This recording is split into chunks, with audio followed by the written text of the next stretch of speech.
Hey, internets, it's Jake from Mini Terrain Domain, and this is Legends of the Jungle, The Lost Temple. This is a very special charity fundraising game that we are bringing to you just one day from the end of 2021, and we are very excited to be able to play. I'm always excited to get to play with this group of people. These are some of the best humans that I know, and I get to play games with all of them pretty frequently.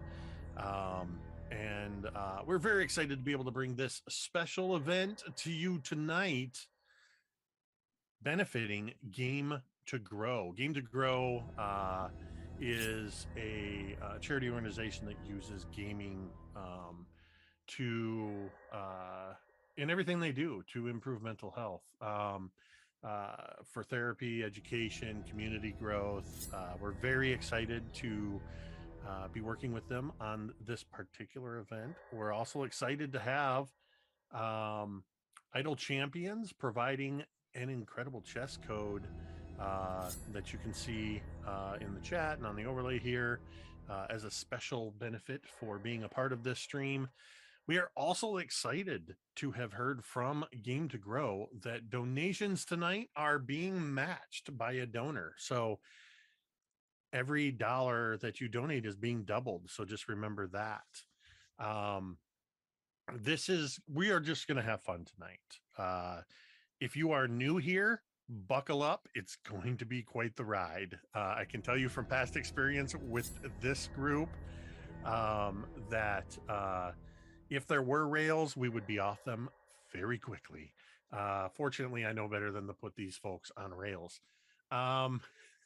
So one of the things that we are going to do to just give you a little extra incentive to donate is you can influence the game. For you can actually type exclamation point incentives in the chat to see all of those incentives, but they are some of the things you can do is for $15 you can give advantage or disadvantage to myself or any of the players. For $20 you can grant a wild magic surge to a player of your choice. For $25 you can make me talk in an accent or attempt to do an impression. I warn you ahead of time, it will probably not be good, depending on what it is, but that's where a lot of the fun lies. For $50 you can grant healing potions to the entire party. For $100 everybody gets a wild magic surge. For $250 a random item in the party's possession will become sentient. For $500 you can summon a dragon in the final boss encounter. And a little something I'm throwing in there is if somebody donates $1,000, I will DM a private Zoom game for you and 4 of your friends. So keep those in mind. You can check those out at any point in time by typing exclamation point incentives.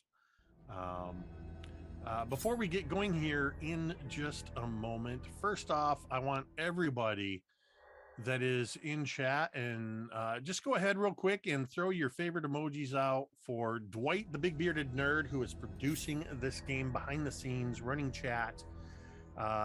Dwight is 1/3 of MTD here and is handling all the production stuff for us. So kudos to you, Dwight. Thank you so much.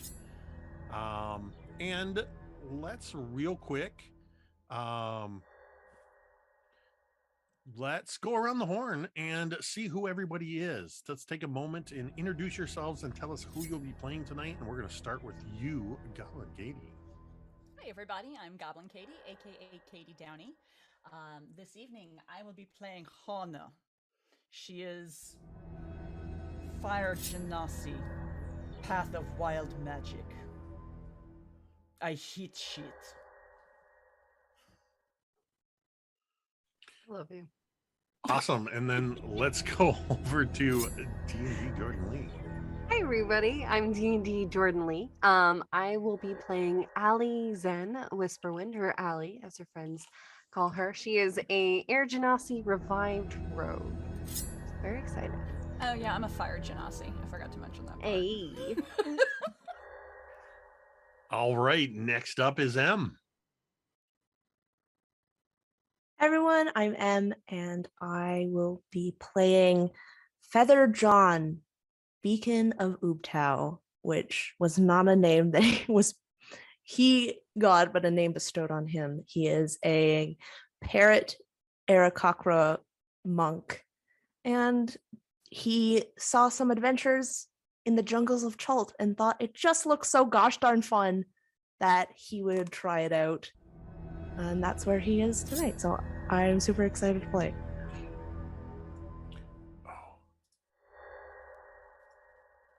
All right. Sorry, I had a technical. I'm not even producing and I still had a technical glitch.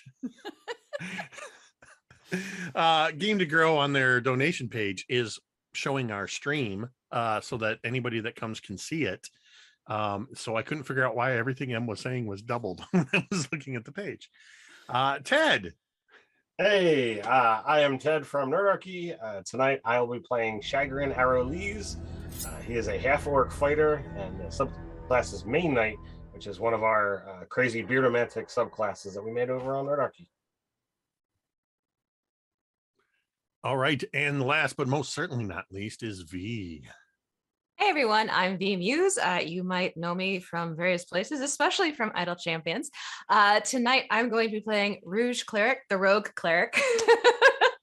For funsies, she is a cleric of the brew, which is a little nod over to Cobalt Press, and a little phantom thing going on with the whole rogue aspect. I cannot wait to have some fun with this crew and get started in the insanity that is going to be the game tonight.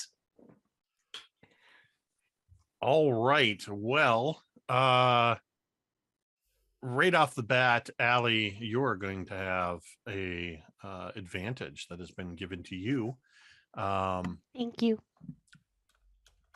So, all right. Well, I think it's time to play some dungeon. Well, actually, I have something I have to say before we start this game, because we always say this before we start every game here at Mini Terrain Domain. And this is very important from us. We want you to know that you matter.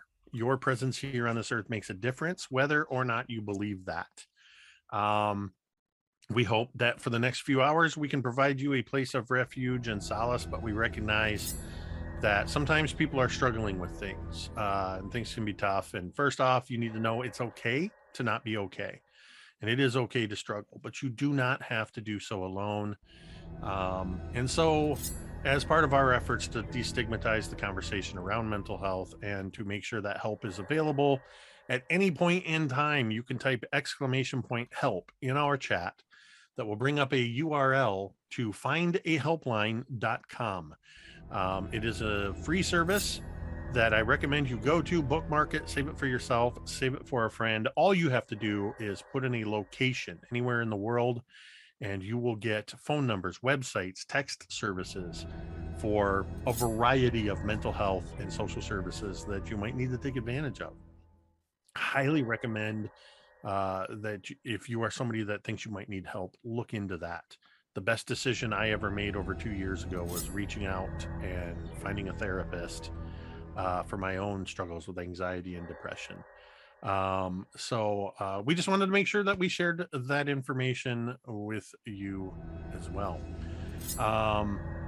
All right. Let's go ahead, and I think we're going to get this party started. So I'm going to start with a legend that you all have heard as way of warning when you set out on this adventure. Of all the legends whispered about the monster-infested, swamp-riddled jungles of Chult, the most eerie is that of Ulu Thelong, a name whose meaning has been lost along with the tribe that bestowed it. The Ulu Thelong is a huge, ancient, and malevolent flesh-eating beast. A weird, tuneless piping always marks its approach. The sound reduces intelligent jungle creatures to headlong flight or mortal fear. When it closes on its intended prey, the Ulu goes within the jungle plants and trees, causing them to ripple and bulge. These swellings move swiftly to branches, from which they burst forth as huge woodwoads, monsters that see perfectly, snapping, biting, ripping, and tearing until all creatures nearby have died or fled. If one of these is killed, the Ulu leaves the area, but is never itself slain.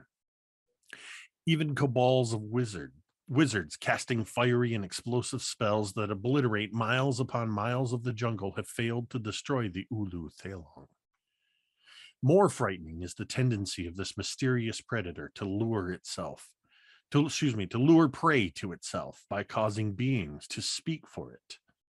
To create a speaker, the Ulus first stings a jungle creature, or even a human, by driving a rootlet into the target. Through this, the Ulu sucks out all nutrients, leaving its speaker to crumble into dust, an empty husk. The Ulu can then convey its own thoughts and mental control through the speaker. Even creatures that don't normally speak can hoarsely whisper words in an attempt to lure humans to its jaws. Sometimes speakers plead for help or shout mock cries for aid from afar. But more often, they pose as aides or companions whom the Ulu has already slain. Who or what the Ulu Thelong truly is remains a deadly mystery. It is believed that this Ulu Thelong is what has allowed the lost temple to remain lost. There are some that believe Ulu Thelong is a guardian summoned to the temple to protect the only passage to the city of Mesro, which is believed to have been magically teleported to a demiplane in the wake of Raz Nasi's war. You must be careful wherever you go in these jungles. Keep your eyes and ears open for the remnants of Raz Nasi's undead army who sleeplessly patrol the jungles day and night. But even more importantly, you must stay vigilant and watch one another, for you just never know who could be Ulu Thelong. We open on the deck of an airship known as the Sailing Banshee. It is cruising 1,000 feet above the jungle floor. The canopy of trees is waving to and fro like a green ocean far below you. It is fairly early in the morning. Everything is illuminated by the bright sun rising high over the horizon. And it is already hot and humid, even up here high in the air. You left Port Nyanzaru within an hour or two, heading into the deepest parts of the jungle. As the airship is cruising along, we zoom in towards the deck of the ship and we begin to pan around as we see all of our adventurers on deck this ship. What are you doing, adventurers? Hannah is sitting off to the side and she's an exceptionally tall fire genasi. Her skin is reddish with black tattoos that kind of cover her and make her look like coals or embers that are cooking. Her hair is it starts out white and comes down to fade into blue tips. She's wearing an outfit of leather armor that has wisps of smoke coming up off it. And she's sitting there with her great axe. It is this enormous axe that she is sharpening. The rest of the party knows there's no point in her sharpening this. It is a magical axe, so it's always sharp. But it's almost a force of habit that when she has nothing to do, she'll sit and sharpen her axe. And she's just basking in the sun like a cat. I think Feather John, you hear this trilling, just this as he skitters along the ship, and he comes right next to you, Hana. You hear him as he like kind of whiffs away some of this rogue smoke that has drifted over to him, and he stands beside you, and after looking out at this beautiful landscape, his bright parrot-like colors kind of gleam and almost shimmer in this light as he looks over to you and down at the axe that you're sharpening. You know, my mother always said that it is the best thing to have a ritual in the morning, the best way to start your day. And if yours is sharpening a machine of violence,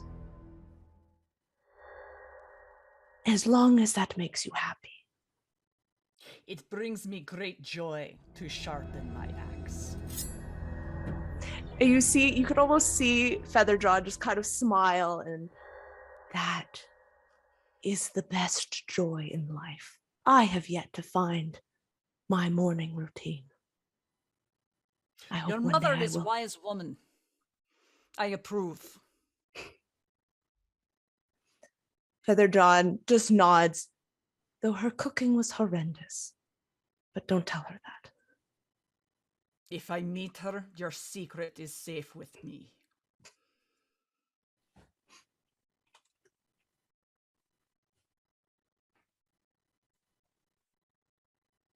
Next.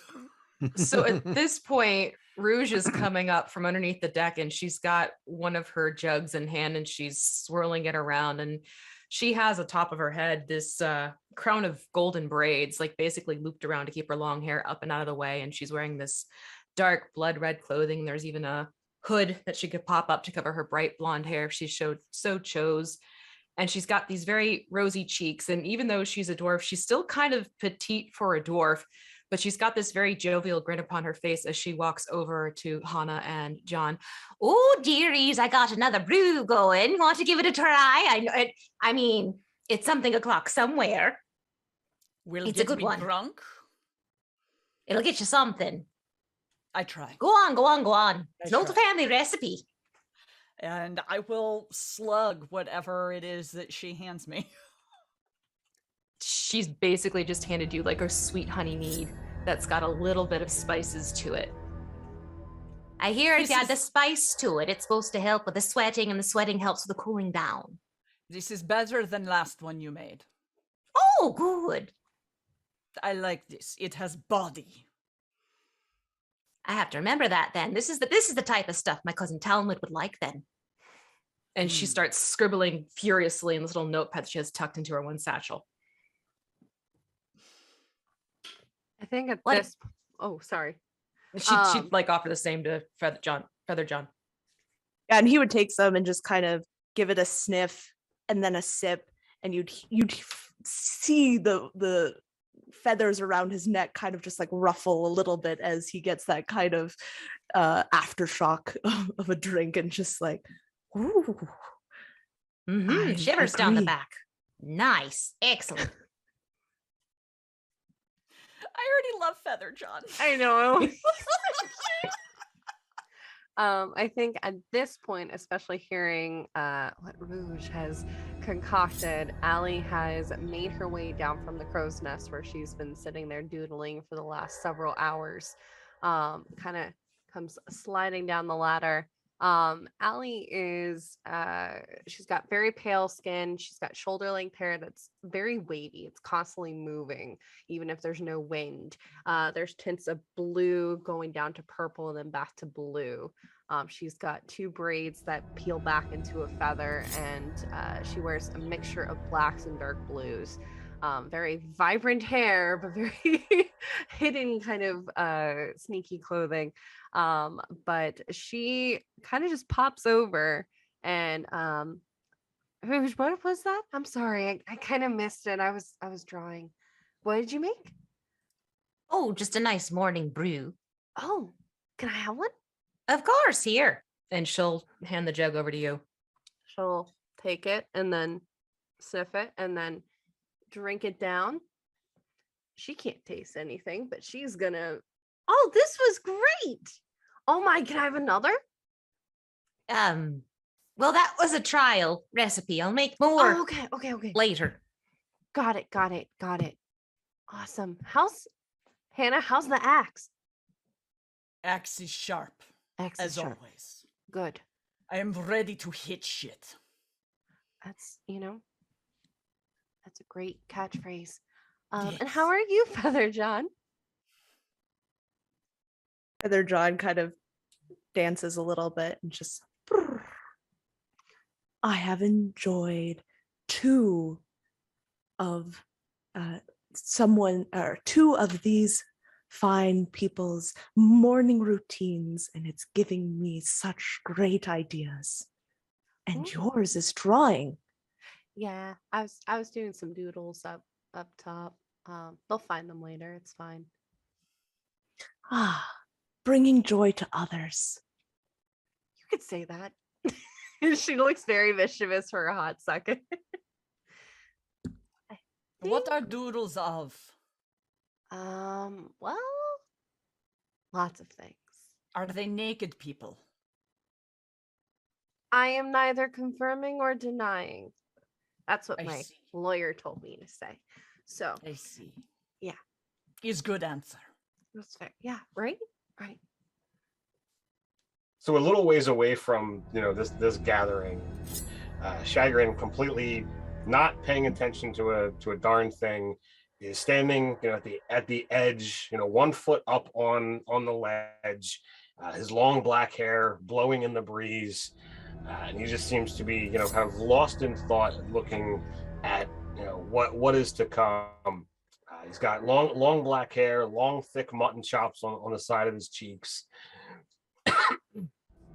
He has a wooden maul that looks to be carved in a resemblance of an obnoxious hair braid, and he kind of hoists that over his shoulder, resting on his heavy splint mail, and finally turns, finally hearing some gathering behind him, and he turns around. Good morning, my folks. What is going on this morning? Booze and axes. Okay, well, I can Is good summation, yes. It's I can definitely delightful. get down with the booze. Here, give it a try. It's a new recipe. And he's, without even a sniff, just takes and downs the whole glass. Right, so this one's good. Success. Yes, for I think you sure. could have a little bit more kick to it, but flavor's just about there. Give it a little think- more spirit. Yeah.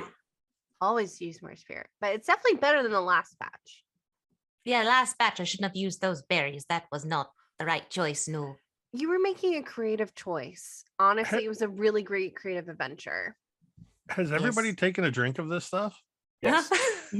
Everybody roll me a D100. Oh, geez. Oh, no. I've been waiting for the right point to use this $100 donation. So Oh my goodness. we're going to go around starting with, we'll start with you, Jordan. What'd you get? 42. 42. Good So life. as you're enjoying, as you are enjoying the taste of this, everybody notices that Allie is glowing with a rainbow colored aura. And until you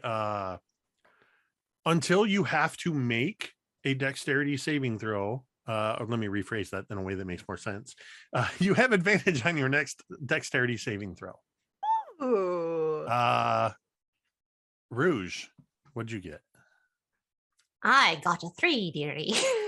A 3. And I'm scared. Glad you're not consulting God. Well, you tell Mhm. me, you tell the rest of us what item of clothing that you are wearing has suddenly become uncomfortably itchy. Her corset. Because, but I'll give you an opportunity to change that if you want or not. You Nope. have disadvantage on ability checks until you wash it or remove it. Okay. So she Corset starts was like, definitely better than pants. yeah, thank God I said corset. She starts like, squidging around a little bit, and she's like, oh, maybe I got some like green or something down here. Chagrin. I have an 82. For those wondering, I'm using the Weird Arcana table from Fiendifolio. That was an 82, you said? Indeed, sir. Whenever you are faced with a choice, Chagrin, for the next week, you will have to debate it with a tiny angel and devil that appear on your shoulders. Any choice I have to make, I now have to debate with Angel and Devil. Indeed. Wow. Feather John. 65. Feather John. For the next 8 hours, you smell like summer flowers. Aww. Oh. And Hannah. 29. 29 for Hannah. For the next 10 minutes, you and only you can hear the sound of distant wind chimes. Allie, you curse me? You're muted, Allie. I'm muted. I pulled a U. It's a side effect of the Goblet. rainbow aura. Your voice has been stolen by a sea witch. Pretty much. I don't know what you're talking about. You do not hear No. the chimes? And she'll kind of listen. No, there's no chimes. But if you hear them, then they're real. Rouge, you hear chimes? No, I don't hear any chimes, but maybe I drank a bit too much. Maybe I drank a bit too much. This corset's really not sitting well with me, dearies. I Oh, did no. not drink You too much. you hear the sound of heavy booted feet coming down the steps Oh, no. from up by the keel. Uh-oh. As you hear a voice, the voice of your captain says, first, if you're hearing things, you might not want to go around broadcasting that. Second, did somebody say that there was booze? And third, if you need any help with that corset, just let me know. As you see Captain Virgil Stark Dervish. Oh, dear God. No, Catriel warned me about you in her letters. And she like points an accusing finger at him. He just gives this, what, me? Yes, you. Whatever Cantriel may have told you, well, it's probably true. She backs up to Allie. Allie, honey, can you help me out with this one? She'll quickly help out. Well, if you would have seen Hannah in combat, you might be a little bit more restrained at issuing any kind of warnings. Just cross them out. My advice is just that advice. You can use it or you can discard it at your own discretion. You're lucky you fly ship. I not hit you. Hannah, Well, I appreciate that. Hannah, maybe you're, seeing a little bit of the future. You're going to be smashing some shit later today. So that's what like the ringing noise you're hearing is like all the metal breaking. Sound of faraway battle. Exactly. Yeah. Maybe you're having a moment of Rouge. Just made Hannah a little bit more ascendant and in tune with what could possibly be coming next. Ascendant? Yeah, like it's a thing. I heard my friend told me about it. It just means like you can see things in the future, like you're psychic. Oh, I thought you were saying she's gonna fly. No, I just not meant that kind of ascendant. It's just That would supposed to be wake you up and give you a amazing. pep in the step in the morning, but Yeah. I'm gonna make note of this just in case I did something wrong. All right, well, let me give you another piece of free advice. You all seem to be a whole group of chatty Cathys. Those jungles down there are full of undead, as I'm sure you've heard. You might want to just, bring it down a scotch if you're going to be wandering around through there looking for whatever it is you're looking for, lest you are looking to get yourself tangled up in a whole mess of zombies and whatever else. Just fair warning. Isn't the only thing we're worrying about is the Uli Long thing? The long, Ulu long, Thalong. long. That's just one of the most ancient things you have to worry about down here. Well, is that what we're after? Or is that, what we're looking to avoid? You listen, I ain't telling you what to go looking for, whoever's Well, paying you to do whatever, but if you want to go looking for Ulu Thalong, you do that. I mean, with a name like that, you kind of want to. Just saying. All right. Well, listen, I'm just here to give you a little bit of advice and get you from point A to point B. We still got a little ways to go here. Things are looking pretty good and clear. And he kind of looks over at you, Hana, with that big axe. Just mind the blades around the rigging. As he just kind of walks past you and just gently pushes the axe away from the rope tied up to the air balloon. That was a little too close for comfort. A little bit so that it like cuts into his hand where he touched it. He pulls his hand back very quickly, unable to avoid that. Never touch a woman's axe. I'm sorry, can you clarify that one more time? Never touch a what again? A woman's axe. Regardless of what you heard or thought you heard, I think it's good advice all the way around. I apologize. I should have said something beforehand. Nonetheless, keep an eye out for you don't get in the way of the rest of the crew here. You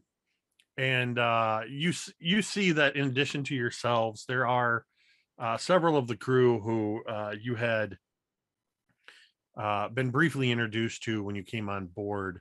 The first mate is a very gruff-looking, bearded Goliath by the name of Dill Dannon. The bosun is a dwarven woman named Lily Jeremy. The rest of the crew are just regular deckhands. There's Mavis D, Adam Stead, Mew V's, Don Catney, and Bard Jarden. And you thought Rouge the cleric? You're a terrible person and you should feel terrible, but I love you. Listen, you know I love puns, and if I can give you 7 puns in one shot. Katie, as much as I love you, I have to disagree with that statement. Jake, that's awesome. Hana will make sure to avoid the rigging and not cut anybody else with her keen axe. I would like everybody to make perception checks. Sure. Oh, wow.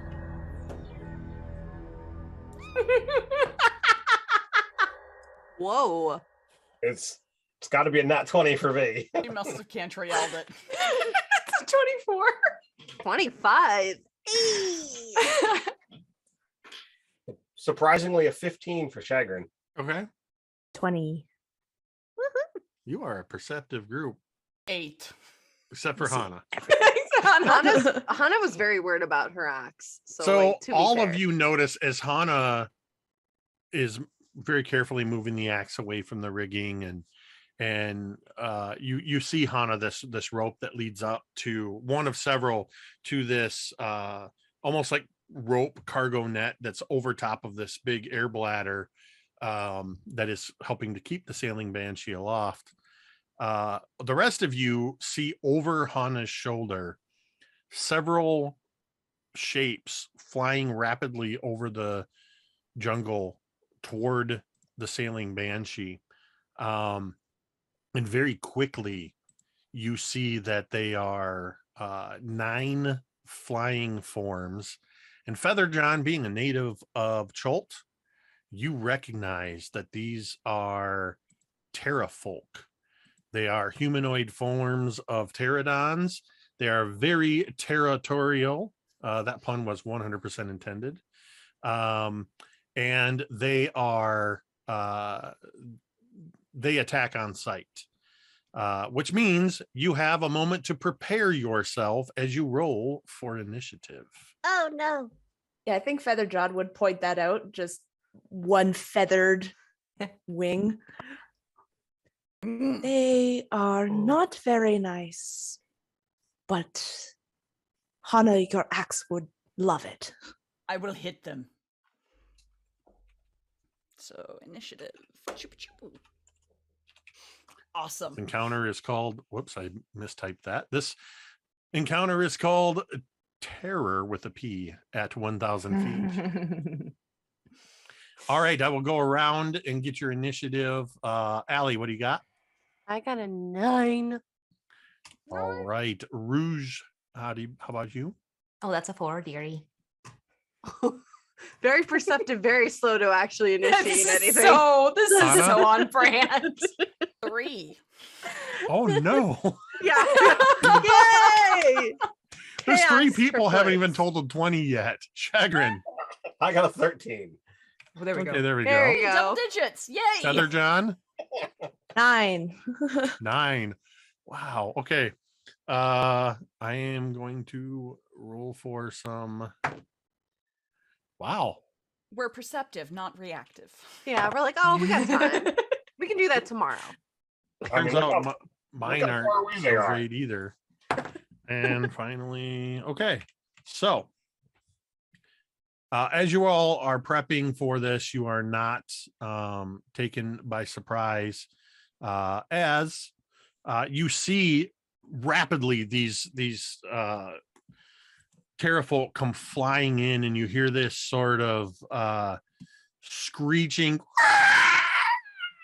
from all of them as their wings, which are almost 20 feet wide, wingspans, they have long elongated beaks, and you see claws from their arms with the leathery wings and their feet, and you see some of them carrying javelins. The first group, they break off into 3 separate groups. You see 3 of them sort of angling toward the balloon. 3 of them begin to sort of circle around, and 3 of them are swooping down low. They are going to make some attacks as javelins come flying in from some of them. It looks like Rouge, you are getting a javelin thrown at you.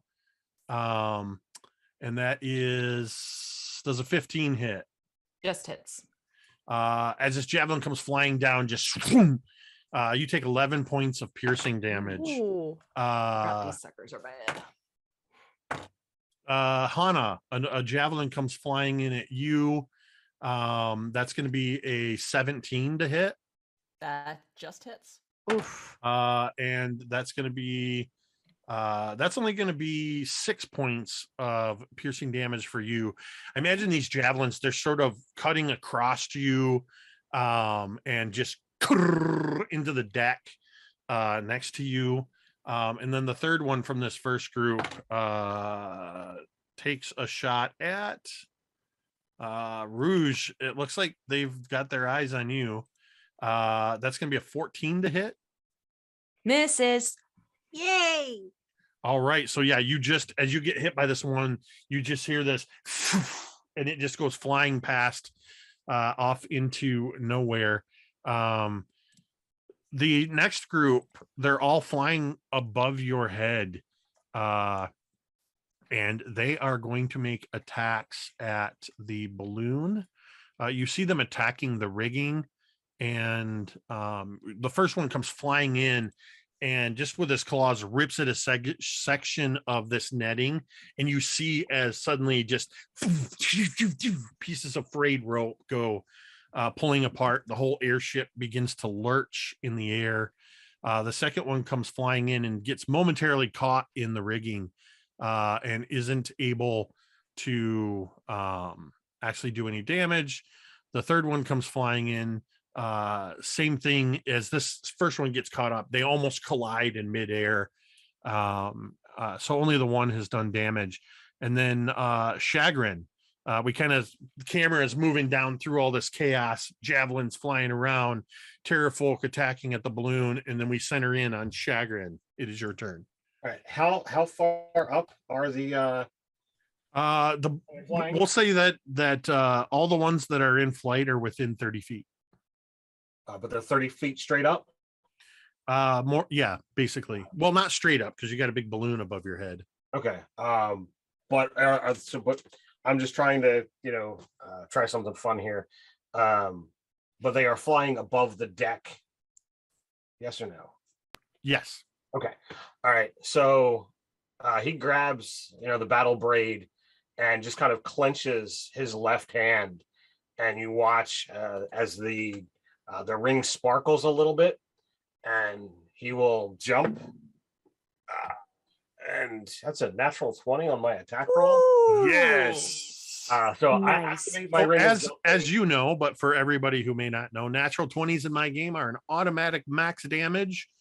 And then you roll any damage dice on top of that. So I activate my ring of jumping to get the height needed. That is going to be 12, 18, 21 points of bludgeoning damage. What does it look like when you take out one of the Terrafolk? So it goes right through the one wing and smashes the side of the thing's skull, and just he bounds back down to the ground. And if there's another one within his fall path, he'll smack at that one too. Yeah. That's going to be a 23 to hit. Woo. Absolutely. So that's going to be 12 damage bludgeoning.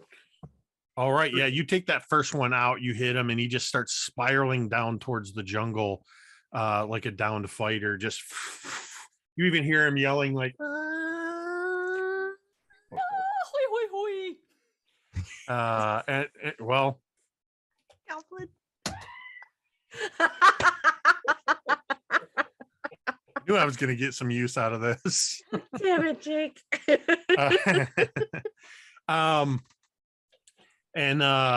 So that takes care of the one, and you deal a fair amount of damage to the second one, which is then going to. Is that your turn? Yep, that's movement, action, bonus action. All right, Allie, you are up. All right. So forgive me just because it got a little bit confusing. So are there two that are near me or one that is near me? Ish. Describe near me. Like, is one within about, sorry, I should have been a little bit more prepared. I apologize. Is one within about like 50, 40 feet? Oh, yeah, 30 they're all feet? within 30 feet of Okay, you. perfect. Allie is going to take out her short bow, and she is going to make an attack. And if she hits, she's going to use bolts from the grave on it as well. Okay. So she is going to make a ranged attack. That one that hasn't been hit yet, or the one that was hit already? I'm going to go for the one that hasn't been hit yet. Okay. And that is going to be a 24 to hit. Yep, that's absolutely a hit. All right. So here comes some damage.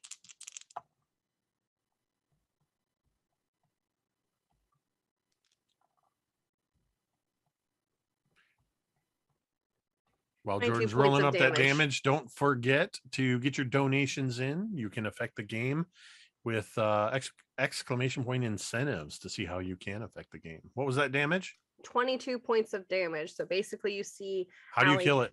Oh, so all of a sudden Allie has her short bow aimed at this thing, and her normally vibrant hair all of a sudden stills. Her eyes go black and her hair turns a dark dark black, as well as this dark energy comes bursting forward from her arrow and just kind of like starts almost strobe lighting towards the actual creature and then impacts it right at its chest and explodes into dust. Yes. Another 100%. one down. And that's it for me. The look on your face, V. I want somebody to clip that. Feather John, you are up. Feather John is going to run off the side of the ship, and a moment he disappears, but then a moment later you see him soaring up into the sky, and he is going to go after the ones that are attacking the balloon and the rigging, and he has a fly speed of 50 feet. Yeah, you can absolutely get to him. He wants to get, how many could he get within 10 feet of him? I would say 2. Okay. You see, I imagine they're right near the balloon, and he soars up, and you see, for those who take a quick look, as you see the shadow eclipse the sun of Feather John, and the smell of flowers hits you, and you see this gold light begin to cascade off of his wings, as all of a sudden you see a halo erupt from him of gold light, as he's going to use his arms of astral self, and they expand in these golden wings that expand like twice as long as his normal wings, and the two have to make a dex saving throw, DC 14. Okay, dexterity saving throws, DC 14. Yeah. That's going to be a 2 from the first one and a 9 from the second one, so they both fail. Perfect. So they are going to take 10 points of force damage. And then if he can get to 1 within 5 feet of 1, he's going to, you see these huge massive wings come flying out as he's going to clap together, effectively using 2 actions to do astral wing attacks. Okay, that's awesome. So that's a 20 to hit and a 14 to hit. Yeah, those are both hits. And they're going to do 16 points of force damage. All right, so you kill another one. What does that look like? You see, and you can hear, it almost sounds like thunder rolling in the distance as Feather John's massive golden wings come crashing together on this terrafolk. And a few moments later, seconds later, you hear this thunk as the terrafolk falls down to the ship below, and you see Feather John kind of shining and glimmering up above. Hana gives Feather John a thumbs up. As this terrafolk lands thunk, onto the deck, we see 3 more terrafolk just and they land on the deck to face the rest of you that are all standing on deck.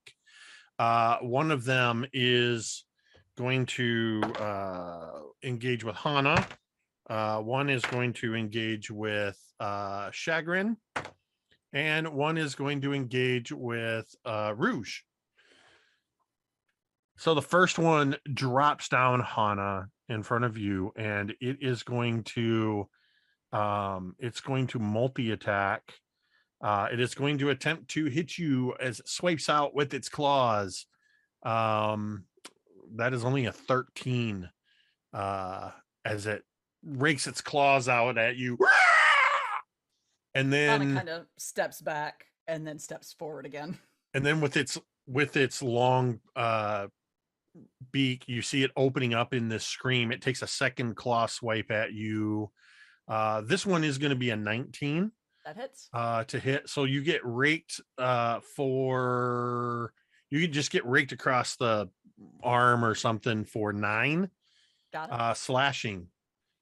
and then as it opens its jaws, it turns its head not at you, but it turns and clamps its jaw down on the one of the rigging ropes, and it's basically just clamped down and trying to bite through, but it didn't roll high enough to actually bite through the rope. Chagrin, the one that is on you, is also it's basically going to do the same thing. It's going to take a couple claw swipes at you for an 8. And the second one is a natural 20. Oh, no. So that's going to do 12, 14, 21 points of slashing damage. Whoa. And and then it's going to attempt to bite the rigging as well. All right. Well, before he bites the rigging, as he slashes at my face, I just kind of like whip my hair around in reaction, and it's not much, but he takes 6 points of thunder damage. So you whip your hair back and forth? I do. So much so that it crackles with thunder. Very nice. All right. And I'm sorry, how much damage? 6. Okay. All right. And he bites at the rigging, does not succeed in biting through it. And oh boy, I have a request for me. I don't even know how to do this. I have an accent request to do an Icelandic Scotsman from Mississippi. Aren't they limited to one Oh, what accent? now? Yeah, maybe cycle through them. Yeah. Like, I don't know that I can. I don't know how well I can do one of those. So I don't know what Icelandic accents sound like. another Terrafolk. Nope. I'm gonna try the Scotsman first. As another Terrafolk comes in for you, Rouge. Weirdly, it says, "I'm going to bite you," and it tries to bite you. Okay. That's what you get when you. That's what you get when you come here to Mini Terrain Domain. That's a weak bite. As it clamps its jaws in front of your face, nothing happens. But Your it's bark got. is even worse than your bite, dearie. Well, I'll slash you with my claws then. As it slashes in for a 14. It misses. And it comes in one more time.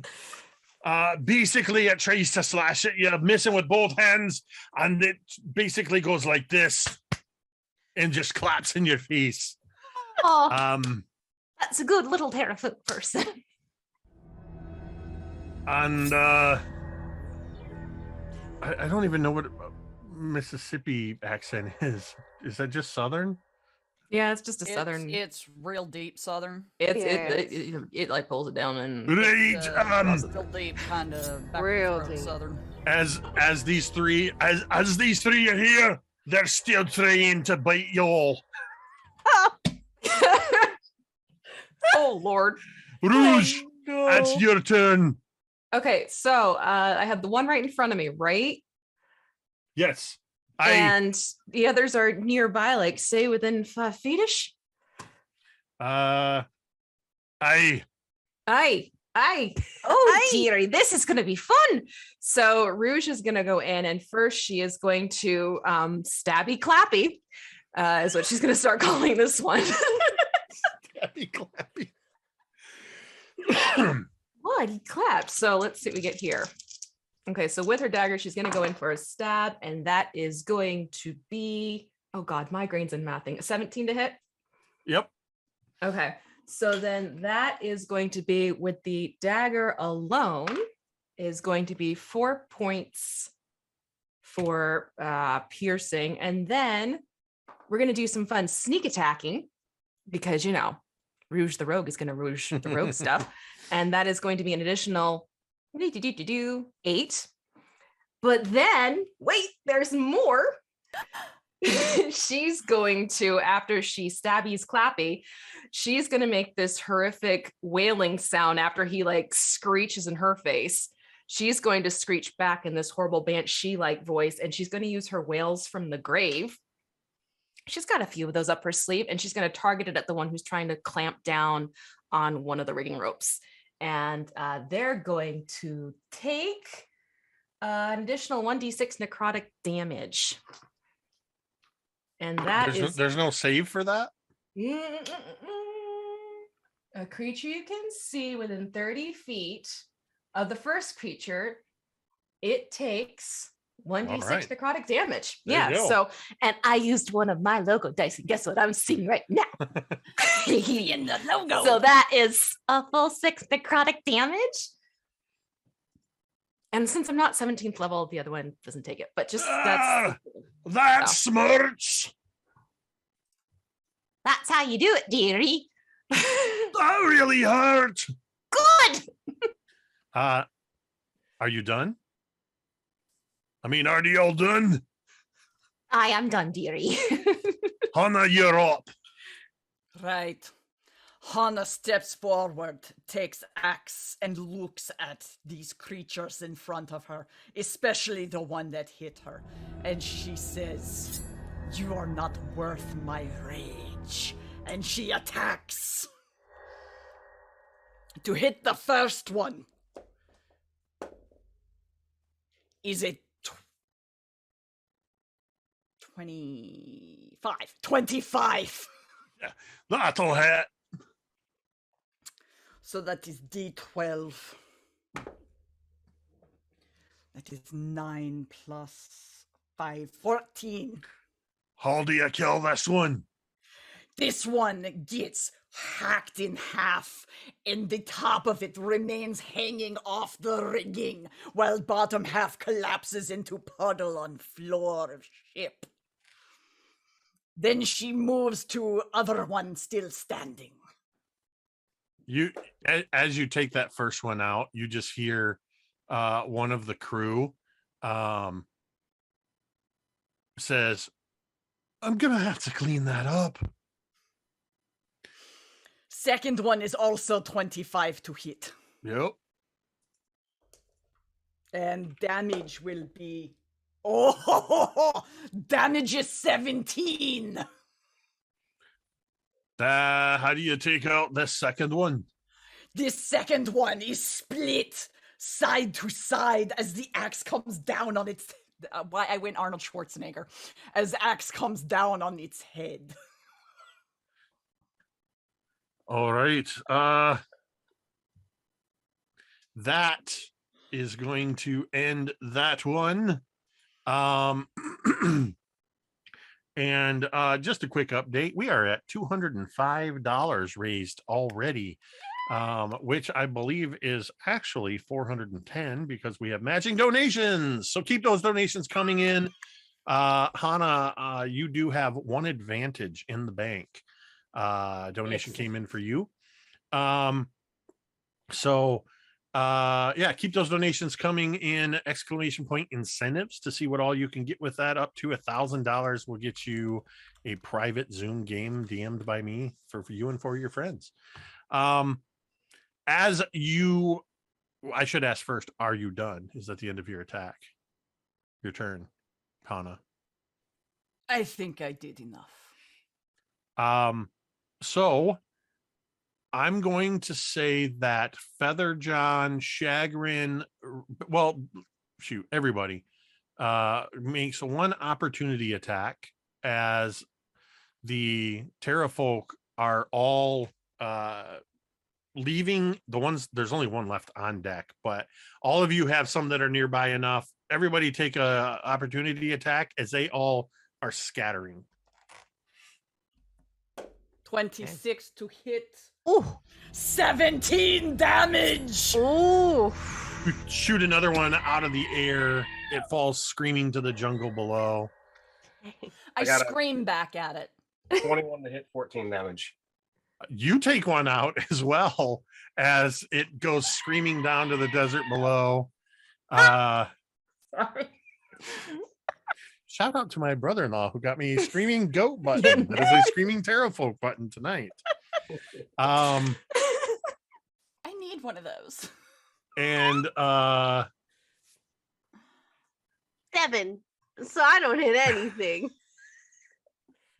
I got a 13. I don't know if that's gonna make contact. that actually is a hit. Hey! 13 is a hit. Okay, so it's with a dagger, so she's gonna slice it at Achilles' heel, and that's gonna be 5. All right. We just got I knew this was gonna happen. I can almost guarantee that Jay is behind this. Yep.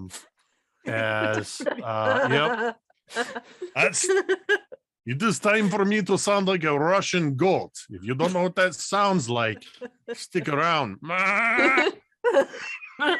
This is what you're going to get for the next 5 minutes.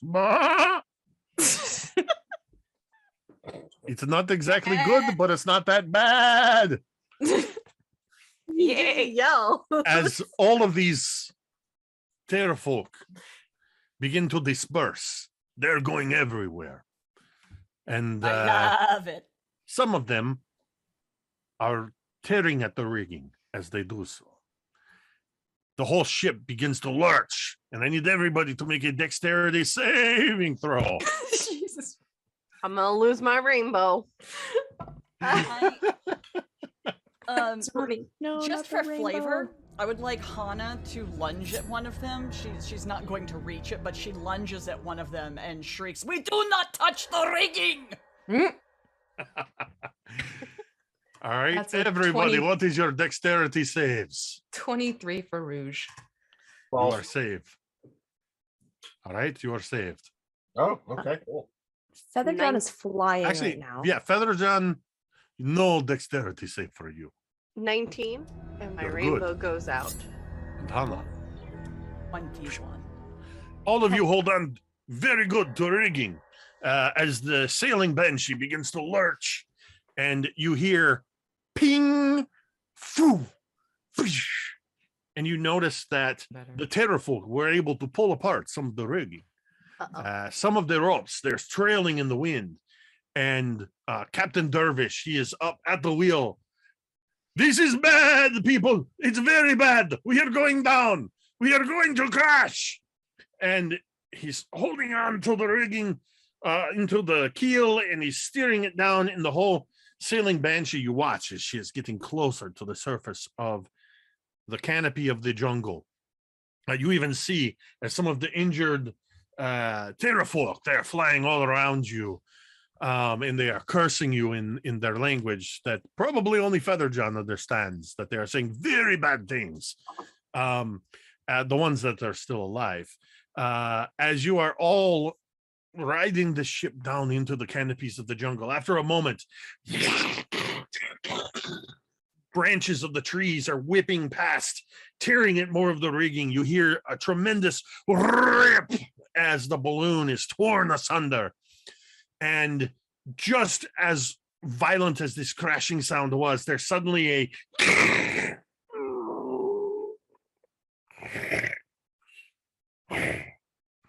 and the whole ship comes to a stop, hanging from the rigging. Pieces of it are broken and hanging in the trees. You are all hanging about 50 feet above the surface of the jungle. What would you like to do? Rouge is hanging onto a rope, and she looks down at her. She goes, "Oh yeah, that's right. I forgot. I had too much to drink this morning." And she's going to activate her winged boots and start flying. Imagine Featherjaw just kind of flies up beside Rouge. Well, that did not go as planned. No, definitely not. But these are handy. It is very nice to have wings, isn't it? Mm-hmm. My cousin Thorgarn, he wanted something like this too, but I got them first. You must be the favorite. No, I'm just the sneaky one. Everybody roll me a d20 Okay. real quick. Oh boy. Okay. And tell me what you got. 4, Show us your answer. 6, 9. 5. Oh no. 13. Okay. This is Well, not good. You I don't heard know I heard a shit. 9, a 5, a 6, a 13. And a 4. I Oh said a boy. 4. So Yeah. you were rolling for the crew Oh. to see what their Oh, no. dexterity saves were as the ship crashed. Not do well. Featherjohn and Rouge, as you are flying about, and the rest of you are hanging from this damaged rigging. You hear below you, on the 50 feet below, you hear, "Oh, oh, no, don't move me, don't move me." As just about the entire crew has fallen overboard. Oof. They are broken and bruised and in very bad shape down below. You see as Captain Dervish looks around. I can never seem to keep a ship for very long before either somebody takes it, it's assigned to somebody, or this happens. And he just grabs hold of the railing and just vaults over the railing. And you see as he feather falls down to the ground below. Hana is just clinging to a rope and swinging back and forth. She's not really trying to get down. She's just like pumping her legs so that she swings back and forth.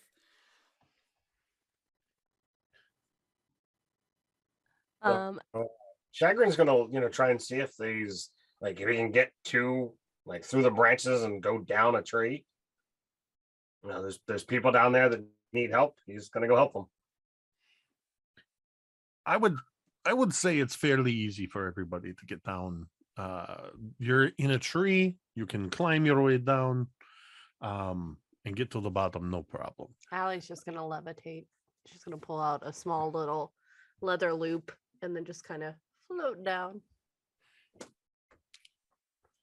It is bad on the ground. Most of the crew has broken arms, broken legs. One of them already, Captain Dervish is keeping him very immobile.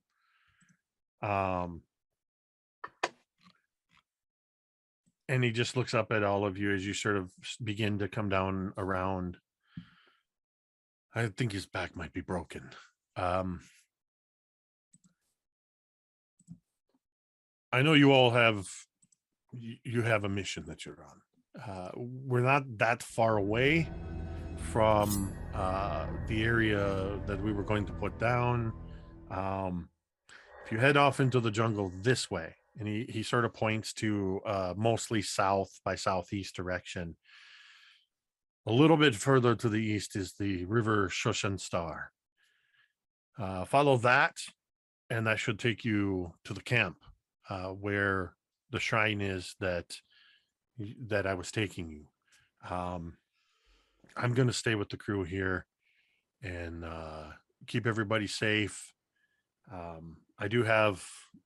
I have some magics, and I do have a little bit of things up in the ship that I think I can tend to everybody here. Hana but- leans down and takes a flask and pops the top off it and looks at the guy who possibly has a broken back and says, "You are strong. You stand. You do not let this beat you." And she pours a potion of healing down his throat. Oh. Okay. Roll me a d20. 18. Okay. You pour this flask in, and you see this is the crew member. Let's see which one it was. Looks like it was Mavis D. As they just kind of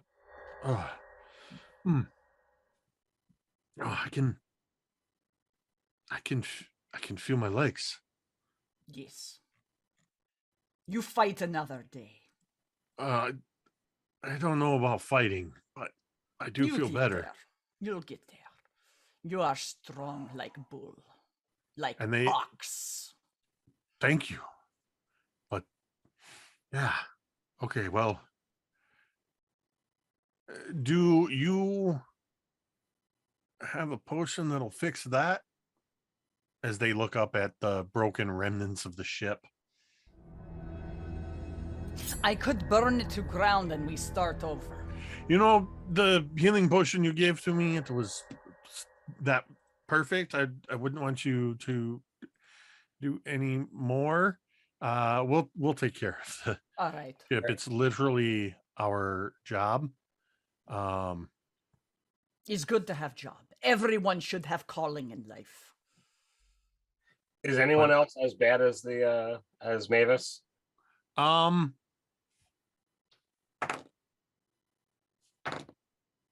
Did I roll any other number? Nobody's Sorry. that bad, but a couple of them are in really bad shape. But no one's at 0. No, nobody's unconscious. Everybody's, but there's a lot of broken bones. Dervish and his first mate, Dildanon, and the bosun Lily Jeremy. They are all in tip-top shape.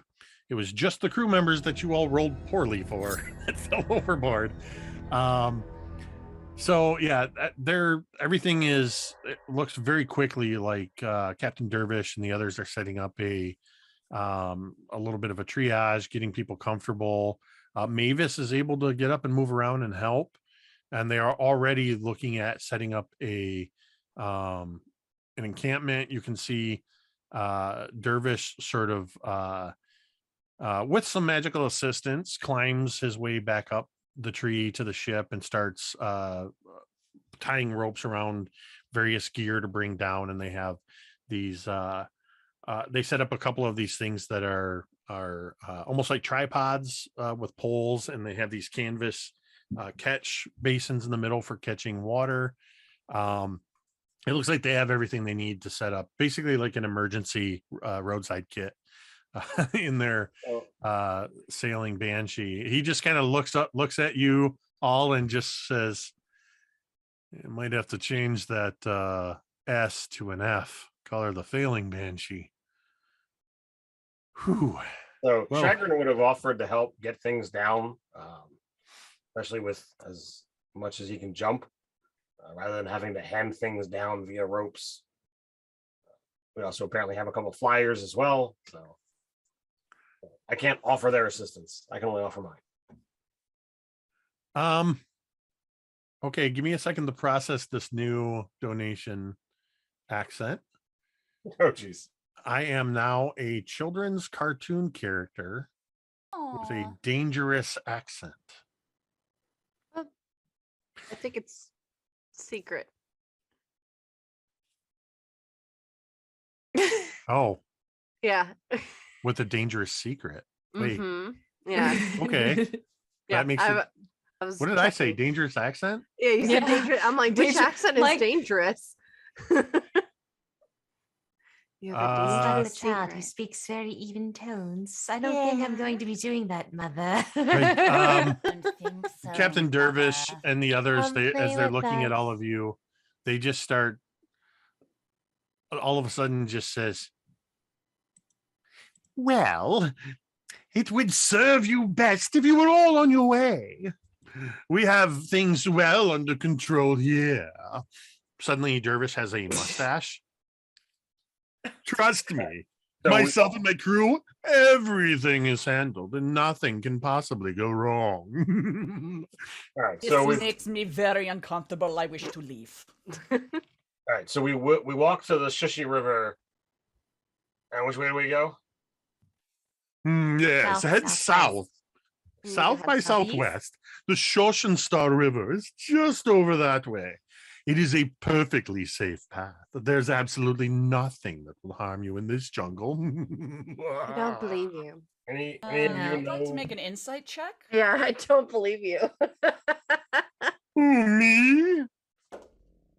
Oh my god, I rolled a 1 and I have a -1. You have, he actually says to you, you have absolutely no reason not to trust me. I believe you. You are man of your word. I believe you. Yes. We believe him. No. So No, you believe him. There's a You difference, believe him. dearie. Yeah. No, we should all believe him. He is No. good man. He is trustworthy. No one who talked like that could be untrustworthy. Mm, Rouge looks Trust at Allie me. like, Trust me when I tell you, you want to get going as quickly as possible. You'll want to find this lost temple of yours. I will do exactly that. Chagrin begins walking in the direction he said. All right. Imagine as we're walking, both Rouge and Allie are trying to explain his sarcasm and all of that.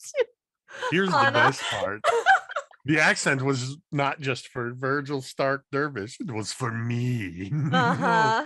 So it stays as you all make Oh, your way God. through the jungle. I trust this DM. No. You have no reason not to. Oh, it's going to be a lovely adventure, like a walk through the garden. Oh God. I've been through your gardens before.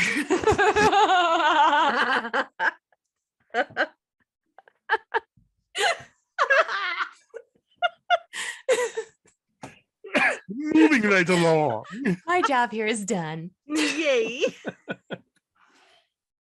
I can't Ooh. cover my mouth because my filter will make my lipstick appear on my hand. We cut to a perfectly harmless scene of the adventurers who are perfectly safe traveling through the jungle. It is hot. There are insects everywhere. You hear the constant rustle of little creatures moving their way through the jungle, peering out from behind the leaves and then poking their heads back in. All perfectly harmless, I assure you. Beautiful flowers everywhere. Verdant green leaves and vines and foliage all over the place. All of it perfectly harmless. This is terrible. So, couple things, Jake. Number one, I reach into my pack while walking and drink a couple of healing potions. But two, my Chagrin's likes maps and spent some time as a cartographer. Would we have had a map of where we were going? Oh, you absolutely could have gotten a map of this entire region. Here's the best part. And I have a candle in the way and a bunch of stuff, or else I would show you the actual map. This map is the entirety of Chult, all the way from Port Nyanzaru, all the way down to the south, and you see the Bay of Jaka, and you see the mountains, and you see the Eldani Basin, and all of these things and forests. You see Fort Beloarin all the way up in the north. But guess what? The entire middle of the map is blank because only the outer edges have been filled in. It's a completely useless map. So Shishi Star is not there? No. Does Well, she star? actually, Shoshan Star River, you Shoshan Star. see the beginnings of it in the north, moving its way down through the south, but then it disappears into the blank sections of the map. I would like all of you to make survival checks. Son of a motherless goat. Yeah. What is Nope, that? that's a D12. That's not not what I want. 23. That's an 11. And that's Chagrin, it looks like fine. you have an advantage. I got that. That's good. I was somehow like I keep rolling fairly decent on things that I should not be good at. I have a 13 for survival. Nice. All right. What did all of you get for survival? Oh no. Hana, Dirty 20. Allie, I got really excited, but I was reading the wrong stat. I have a 9. I got very happy. I thought I had +7. Featherjohn, Nope. 23. Chagrin, 13. and Rouge. Oh, I got an 11. And 11D. Wonderful. So, Hana and Featherjohn, as you are all moving along, you notice that this area of the pathway that you are walking along, it's not so innocent as it first looks. The surface of the ground has a slight undulation to it, a bit of a ripple, if you will, almost as if it were liquid. Unfortunately, it's too late for Chagrin, Rouge, and Allie, as they all begin to sink into the quicksand. But no, because Rouge was flying. Yeah, Rouge was flying. She had the So- boots. So, Rouge, you didn't notice the others around you as they are falling into the quicksand, and some of the quicksand splatters up onto your shiny flying boots. They don't do anything but make them dirty, but I'm sure that is mildly annoying. Not the boots. I Not think this the is my boots. favorite accent. These Yeah. are Slade. Come on, those are one of a kind. Allie and there's Chagrin. more of them, dearie. I will I think take it's been her 5 non- minutes. Allie It's and been more than Chagrin. 5. Mhm. I was having Hana too will much take fun her. with that. Ah. Allie Hana and will take her apparently the non-magical accents back. affect my alignment as a DM as well. Here. Allie and Chagrin, you have unfortunately you have begun to sink in. Allie and Chagrin, you're a half orc and an air genasi. Yeah. So you are already sinking in up to your waist in this Oh. stuff. I think I'm shrinking. What's going on? I John don't know. wants to I'm gonna Fly take up. my rope. and hold onto Allie, just kind of hold his feet down, grab onto my toes as he like She'll reach up. Feather John, make a strength athletics check. Okay. And then Hana was doing something. how long Yes, has Hana, it, you were doing something as well. I'm going to help Chagrin. All right. how long has it been since our fight? It's been a little while. Okay. How much do you need it to be? More than 10 minutes. Oh, it's Well, been less more than than 10 10 minutes. Well, it's been Okay. more than 10 minutes since your fight. Well, I got a 17. Yay. Okay, yeah, that's more than what you needed. As you hear that sort of well, it's fitting for this particular group. You hear a splorching sound. No. It's not the splorching sound, it's a splorching sound. As Allie is pulled just with this Welching. splorch sound pulled out of the muck. And Hana, you've thrown a rope to Chagrin and are Yes. attempting to pull them out. Yes. I need you to make an athletic strength check as well. Sweet. That's gonna be a 15. Yeah. That Rolled is an 8. that is exactly what you needed. That works. As you begin pulling and slowly Chagrin holding onto the rope, you are able to be pulled free of this and pulled towards the edge where Hana is. You are now very aware that there is a 30-foot by 30-foot area of this jungle path that is this quicksand. It looks normal except for where you fell in, the two of you. And now that you've seen that, Rouge, where you're flying up above, you can sort of see where these ripples are happening. You can see the edges, and there is a narrow edge along where the denser part of the jungle is on either side. Now that you know where it is, you can maneuver your way around it. Okay, dearies, we're gonna tiptoe through the tulips. Those of you who aren't airborne. I do that. I tiptoe well. I Beautifully. am like dancer. Graceful. And I thump as I walk.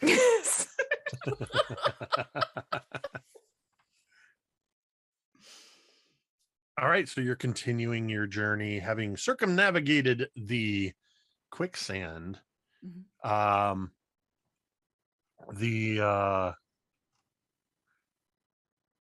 As you continue moving along, it's not so much a path as it just seems to be the most passable part of this jungle area. it's a little tricky even for Featherjohn and Rouge as you're flying through here. There's lots of vines that are hanging around all around you. In fact, you see vines are draped loosely like leafy curtains. Brilliant flowering plants flourish on all sides. Every once in a while, as you move past one of these brightly colored flowers, you see it just suddenly go and close up. And then when you pass by, it slowly unfurls. You hear the occasional buzzing of insects around you, the flapping of Featherjohn's wings, the even more rapid flapping of the tiny hummingbird wings on Rouge's boots of flying. The sort of this versus I imagine, and then you hear this sort she's of like zipping back and forth and just having fun with the flying. but otherwise it is eerily silent through here.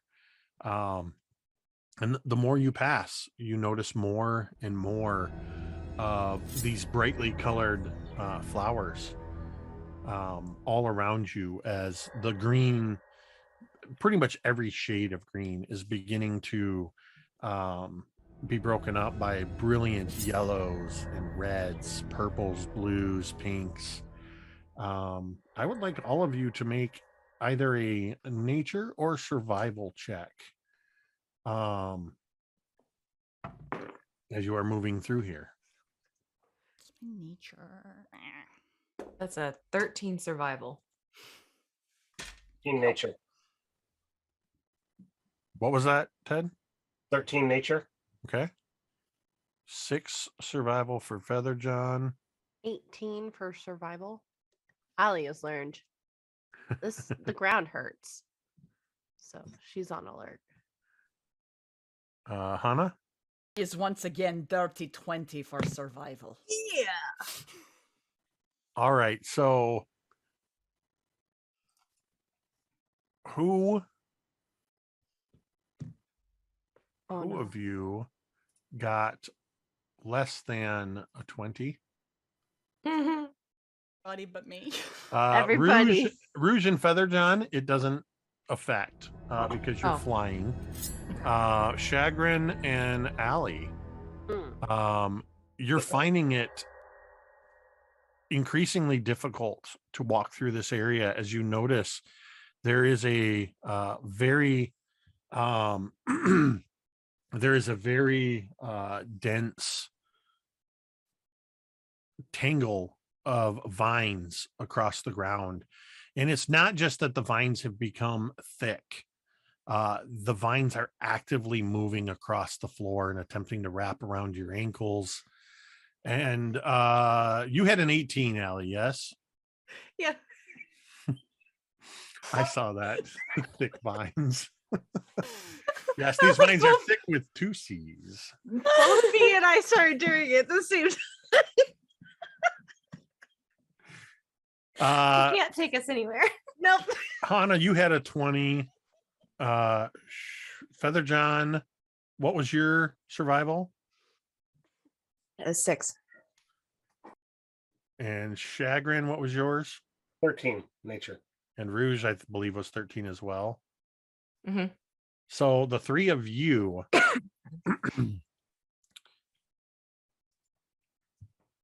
all around you, you see that vines begin lashing out at you, not just the ones on the ground, but from the air. Rouge. Mm-hmm. I believe a 14 misses you As as it does. one of these thick vines goes and starts reaching out at you, and you just sort of hover out of its way as one comes charging up from the trunk of a tree at you, Featherjohn. Does an 18 hit you? Yes. Featherjohn, you are going to take 8 points of bludgeoning damage as this vine hits you and wraps itself around you. And Chagrin. That is going to be a 17 to hit you. Nope. That's going to miss. It's gonna miss. So a vine misses by you, and you all hear as Featherjohn calls out, maybe involuntarily, whether it's an eep or a chirp or whatever it is, as Featherjohn gets tangled up in these vines, and you see vines all around you. And we are going to roll for initiative when we come back from break. It is 10 o'clock. We are going to take a break here in just a moment. First off, before we take a break, I want to say a huge thank you to Dwight, our producer, who was running things behind the scenes and keeping us informed of the donations and everything going on.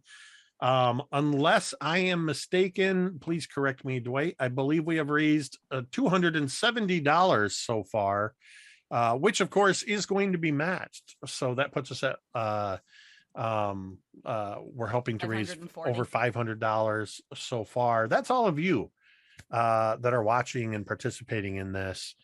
Shout out to just the Game to Grow organization that we can partner with them. Thank you to Idle Champions providing this awesome chess code. And I want to say a shout out to our good friend Ashenworks, who quickly jumped in, has been helping to moderate the chat along with Dwight. Ashenworks is, of course, a friend of the channel, a member of our wonderful community, and we just think the world of them. Thank you so much, Ashenworks, for your help in chat. And to, of course, to all these amazing players, all the great fun that we are having. We are going to take a 10-minute break. All of you, I have an assignment for those of you that are watching. Tell your friends, tell everybody, reach out, tell them about this game and tell them what we're doing, and tell them what kind of silly things they can make us do with their donations, and figure out what kind of crazy new accents you want to give to me, wild new accents you want to give to me for as we go forward. We will continue and conclude the last half of this adventure when we return in just 10 minutes. We'll see you on the other side.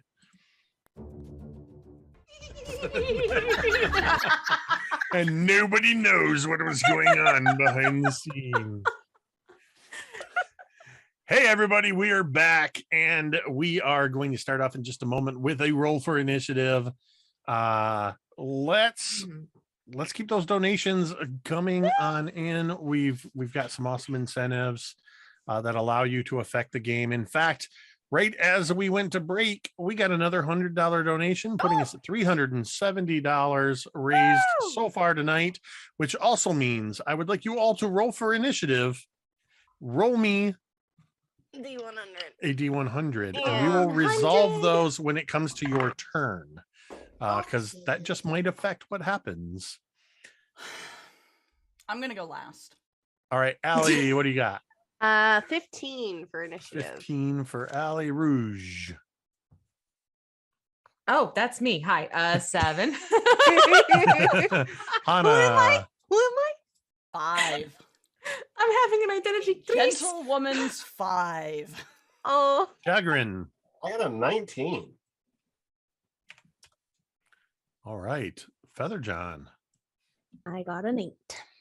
You know, I just realized something that D&D Beyond does now, because you're in the campaign and rolled with the roller. It put your initiative in the initiative tracker. Like, I didn't type an 8 in there. That was cool. All right, that's everybody. We're going to start the encounter as these vines are lashing out at all of you. You see that around you, some of these brightly colored flowers appear to be opening and closing. Vines are lashing at some of you, and Featherjohn is currently grappled. Chagrin, you are up. First, roll me that D100. Tell me, what did you get? I'm on Route 66. All right, what can go Get your bad kicks. with that? Roll me a D6 oh, Oh, that doesn't and sound don't good. roll a 6. 2. Oh. oh. Featherjohn, you see this. Well, Chagrin, what does it look like as you prepare to attack? and a wild magic surge causes you to cast haste on Feather John. Oh, So I would imagine that all of his hair, including his mutton chops, kind of like all like stick out and take up way more space than it should. And as the magic kind of leaves him, all directed towards Feather John, it all just kind of falls, slowly back into its perfect natural place. Fantastic. And you can take your turn. All right. So is it just this vine that's attacking Feather John that I see, or is it like a single creature, multiple creatures? Is there a way to It's from what you can tell, the jungle is attacking you.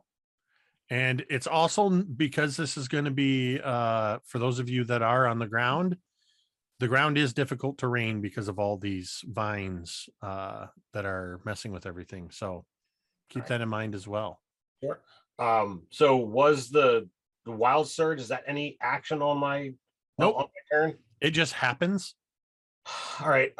So then I will activate my ring of jumping. How far away is Feather John from me? You were I would say probably within 30 feet because you weren't terribly far apart from each other, and Feather John was flying through this area. So would I be able to kind of Hulk leap in Feather John's direction? Heck yeah. And not all right, awesome. So then I'm gonna bash away at this tendril that's on Feather John. Don't roll a 1.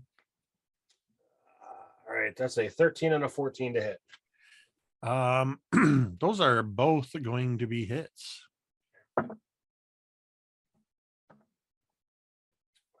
So it's going to be 13 bludgeoning, and then another 13 bludgeoning. Okay, and you were specifically attacking at the vines. Yeah. Holding Feather John. So yeah, you smack in and you can see the thick vine is sort of cracking, and you see some of that watery sap as you see the brighter colored wood underneath these vines. You don't break them completely, but you've done some decent damage. And that's all I got. Allie, you are up. okay. Alley-oop. Oh, go on. No, I said alley-oop. Oh,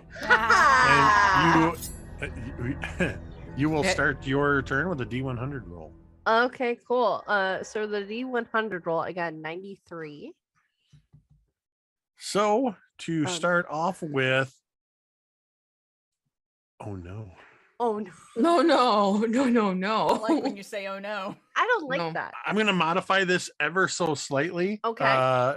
You're not left completely naked, but all of your possessions, everything you are holding, carrying, or wearing, just suddenly goes and is now 30 feet further away from you in the jungle.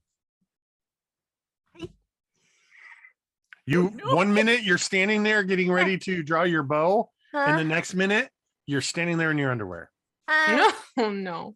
Not good. I would, Distraction technique. Yes. nah. This is Which does mean your AC is now 10 plus your dex mod. it's not too bad. One less.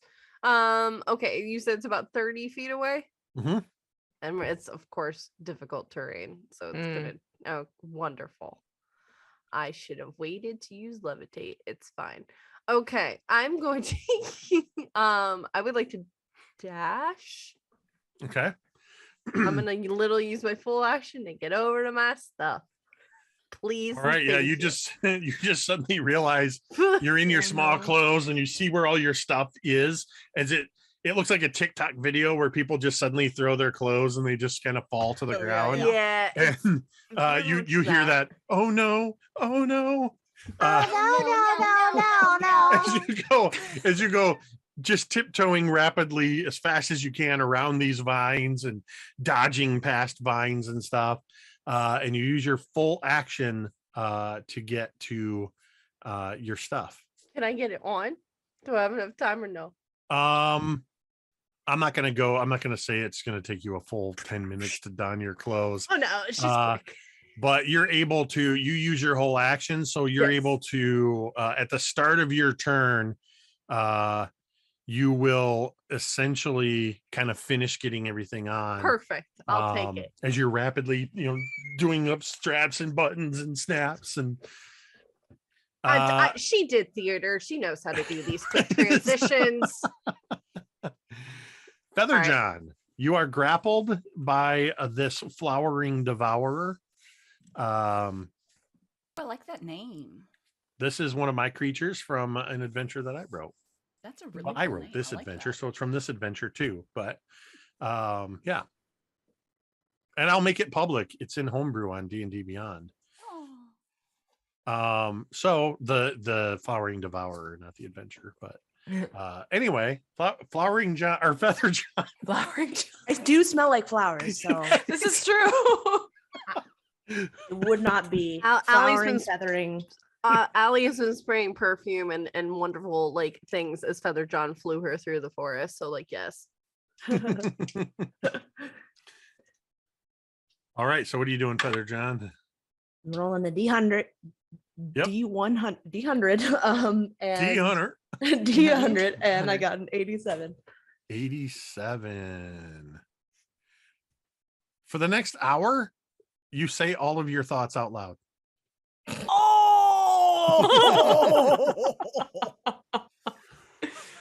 Oh. This is about to get interesting.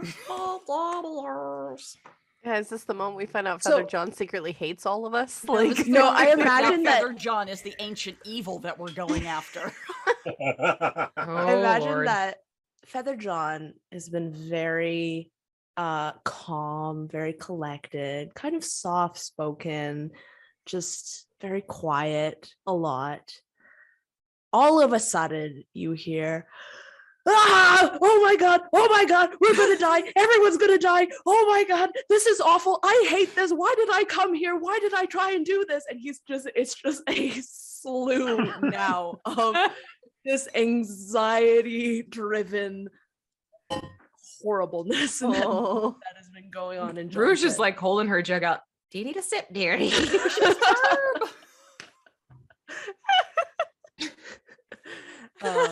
Feather John's inner monologue is, oh no, just that the over table. and over. It's broken. Oh no, our jungle! It's broken! Broken. so what are you doing? So as John is screaming, he is also going to try and get out. Okay, that is going to be Actually, first what he's going to do is he's going to use a bonus action to all of a sudden ignite in this gold aura like you saw before at the ship, and the vine has to make a dex 14 saving throw. okay. Nope, that's an 8. You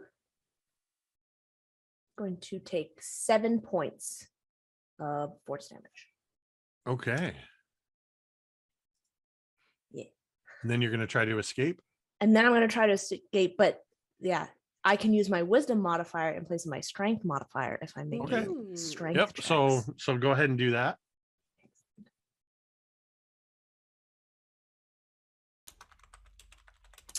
Ooh, that's a 7. So never mind. You're straining at these vines, pressing with your wings and kind of pulling at them, and you just watch as they go and tighten up on you a little bit. Anything else for your turn? I do have haste, so I have an extra. Oh yeah, you have another action, Yes. so you can try it again or do something else. I'm gonna try and punch him if I can. Do or it, kick him. Feather John. Yeah. Do a feather. So are my feet or my arms free? Because that will. Yes. Okay. I will do a 10. Unfortunately, that's not enough to get a. You're just sort of scrabbling with your claws at the vine, and you're not able to get a good purchase on it. Yeah, so I imagine that as Feather John is still screaming this entire time, you're wondering, like, how has he not taken a breath yet? He has not. And he raises up a fist to try and come down, and another like little vine comes up and grabs the fist, and he's like, seriously? And yeah, that's his turn. Rouge, you are up. Okay, so seeing these vines are coming everywhere, right? Coming around everywhere, grabbing. Okay, so she's going to she's gonna have some fun and do some inflict wounds, and she's gonna grab one of the vines and try and see if she can do some damage with that one. Because why not? Let's just have some fun and see what happens. Okay. So that is going to be a dirty 20 to hit. That's a hit. Okay, so now I get to have fun. Holy crap, really? 3d10 necrotic damage? Yeah. Nice. I don't know why I just possessed Rolo right there. Love it. Rolo. Okay, and that is going to be, oh God, this is a good roll too. So that is 10, 9, 19, 24. 24 points of necrotic damage? Yes, sir. What does it look like as you apply this necrotic damage to one of these? You don't kill it, but you're definitely doing a lot of damage to one of these vines as it flies past you. She grabs a hold of it. She goes, now hold still, because you might actually be good for brewing. But then she gets like so upset, and she starts hearing Feather John screaming. It actually sort of distracts her, and she grips a little bit too tightly. And instead of like trying to figure out what this vine is made of, she ends up like desiccating it. So it starts shriveling up and becoming like this withered vine. I'll even say that you break off the piece that you were holding on to, snaps off in your hand, and you have a good chunk of flowering devourer vine. That who knows, you might brew something up with that. She sticks it in her pouch. Any other actions, bonus actions, or anything? That's a very good question. She just did her spell, so I think we will have it where no, I think I'm gonna be good at this point. Yeah, I'm good. Oh, right. But I also have to do a D100. Oh yeah, we totally forgot your D100. So here's my D100, and that is, why do I keep, no wait, no, that's a 96. Oh, You're either like super high or super low. How much gold do you have on your possession? oh no. No one knows. I did spend some of it. At the inventory, 353. You feel your gold pouch. It just sort of, it feels like the weight of the gold, it gets lighter for one thing, but you feel a shift in your coins as they kind of go like this. Oh. Make a quick perception check. Oh boy. Oh no. Okay, that is going to be a 9. You for some reason you smell a faint hint of chocolate. Chocolate? All of your going to turn to chocolate coins. All of your gold has turned to chocolate coins. That's even better. So you now have 350 chocolate coins in your gold. There you go. I mean, I think you won coming out of that. I was gonna say, I mean, she's probably, chocolate stout. As you're saying this, you hear Feather John, you're still just screaming and yelling as you find yourself turning in the air as you are being coiled up and reeled in by this vine. No. And you see one of these bright red flowers go, the petals just open up wide, and it is going to attempt to devour you. Oh, no. That is a 25 to hit. No. As you all watch, as you're hearing Feather John just constantly just stream of conscious, as you just see these petals of this flowering devourer wrap around you here.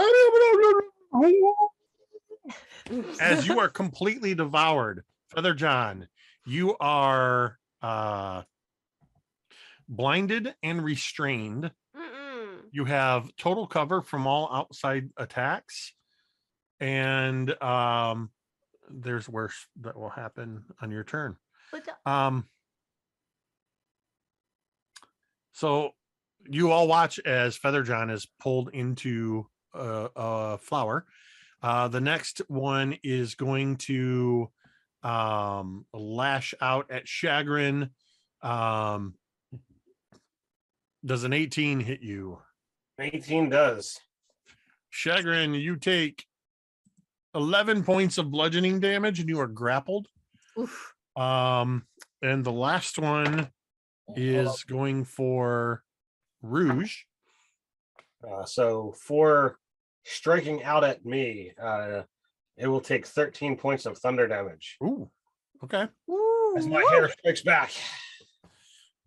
All right. And Rouge, it is going to a 15. to Just hit. gets. Yep. As you desiccate this one vine and you kind of start to pocket the broken off piece of vine, another vine just smacks you and wraps around you. You take 11 points of bludgeoning damage and you are grappled. That was the third devourer. Hana, you are up. One of your friends is in a flower. Two of your friends are wrapped up in vines. And Allie is rapidly getting dressed. Yes.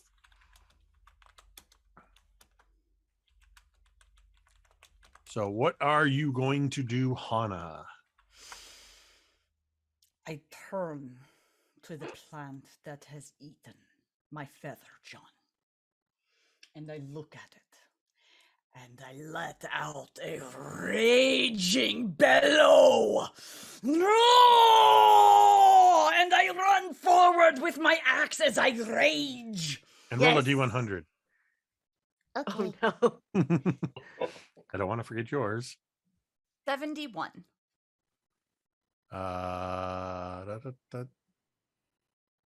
She lets out a rage and then says so politely, You are, this is fitting because I believe you are either resistant or immune to this effect. So I'm going to have it play into this.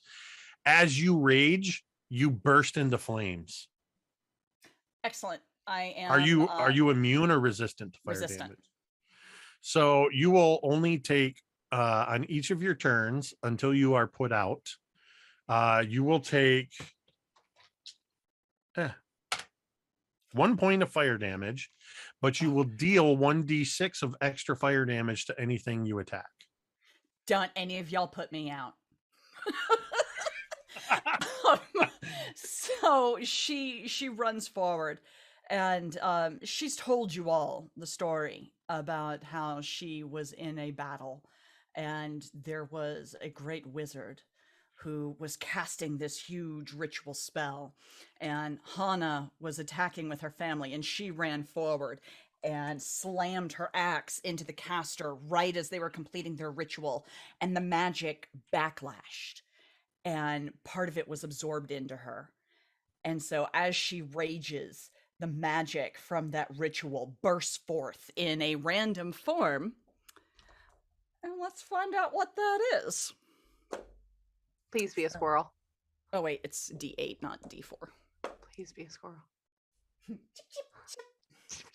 So I rolled a 5. Whenever a creature hits you with an attack before your rage ends, that creature takes 1d6 force damage as magic lashes out in retribution. So you're dealing an extra d6 and a flame and force. Yes. And I'm going after the plant that ate my precious burb. So Hannah's basically backdraft right now.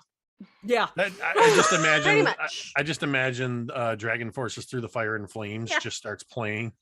You're for it.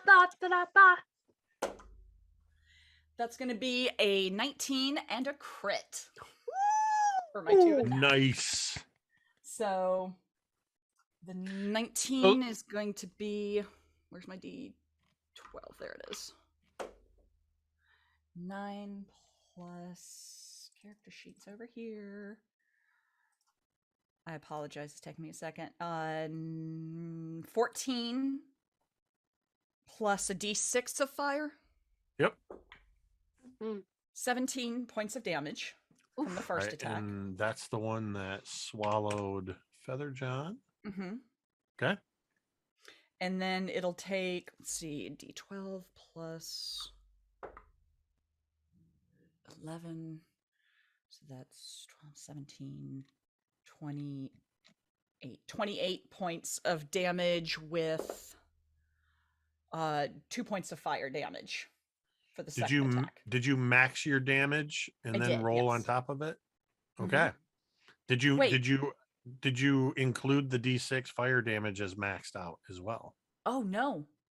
So It's that would be all damage at maximum, and then all dice are rolled again. Okay, so that would be, let me see, 17, 23 plus 11, 34 point. Oh, plus 2 because I'm raging.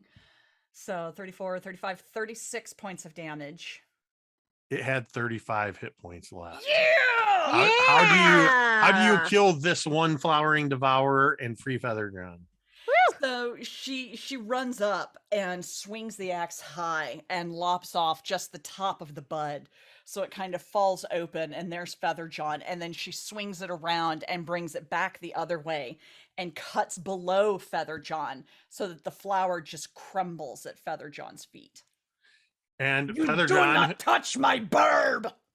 And Feather John, who is speaking all of their thoughts out loud, says, I think for the first time, Feather John is like silence and just just no thoughts, just vibes, like just like dripping with the plant-based ichor. You were literally like a round away from taking 6d6 of acid damage. So, Let me cut you out. You are free. Anything else, Hana? I mean, that was quite the turn, but Let's see. For bonus action, what can I do? I raged as bonus action. I attacked. I will move to next plant. all right. Which the next two plants have both Rouge and Chagrin grappled. Chagrin, it is your turn. You are currently grappled. All right. We'll go to one that holds Rouge, for she is small. Okay.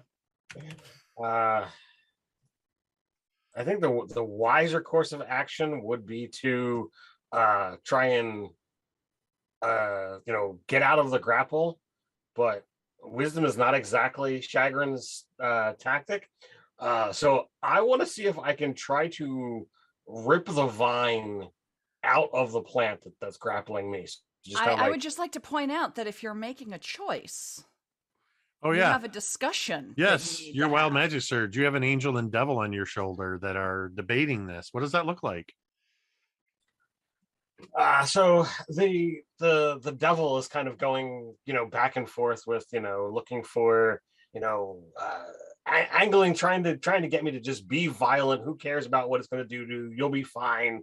Just, crush it, kill it, give in to your violence. And the angel is sitting there trying to convince me that, discretion and, wise choices and whatever have you. So he kind of goes in neither direction and goes down the middle and tries to yank this thing out by the roots. So I don't know how possible that is, but that's what he wants to do. Make a strength athletics check. All right. Well, I'm gonna use that advantage because that first roll sucked. That is much better. Athletics, that is going to be a 22. You succeed. Awesome. As you grab hold of this thing and you just rip it out and you drop to the ground. And as you do so, the vine that was wrapped around you just goes and sloughs away. And you hear from the plant this unnatural sort of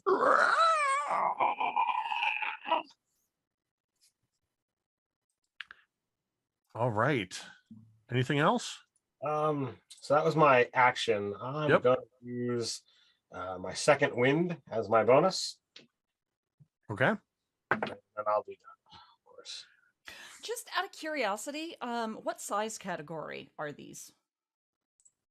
Large. Okay. And for anybody worried about the fate of our characters who are taking a lot of damage, for a $50 donation, you can grant them all a healing potion. All right. Allie, you finished putting your clothes back on and getting all your equipment as all of this stuff has happened. This whole time you're hearing scream.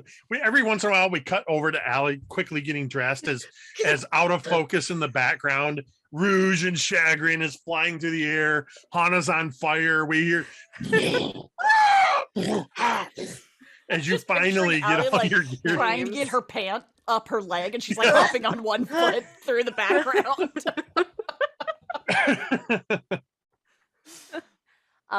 She is going to pull out her short bow. And seeing that, yes, Hana is moving over to help out Rouge, she's going to help out her fellow rogue friend and try to aim for the vines to see if perhaps she can get her friend free. So she's going to go ahead and roll an attack. That is going to be a 24 to hit. Yep. I want Chagrin to roll a D8 as well. I forgot that because you absolutely did damage to it by ripping a vine out. Allie, go. Yeah, that's definitely a hit. And I'm gonna do bolts from the grave with that as well. So again, you see Allie's eyes go black, her hair goes black, and then even I would say the vines probably around her start to get ashy and dead as this necrotic energy kind of focuses in. So that is going to be hi. Sorry, Salem is saying hello. He knows that B is here. That is going to be 19 points of damage. Okay. That was the one that's got Rouge. Yes. All right. And Chagrin, what did you get for your D8? That was a 6, sir. Okay. So yeah, you sever some of the vine, but it's still holding firm onto Rouge. All right. And that's it for me. Okay. Feather John, freshly freed from the flower. Unintentional alliteration. You can. What do you do?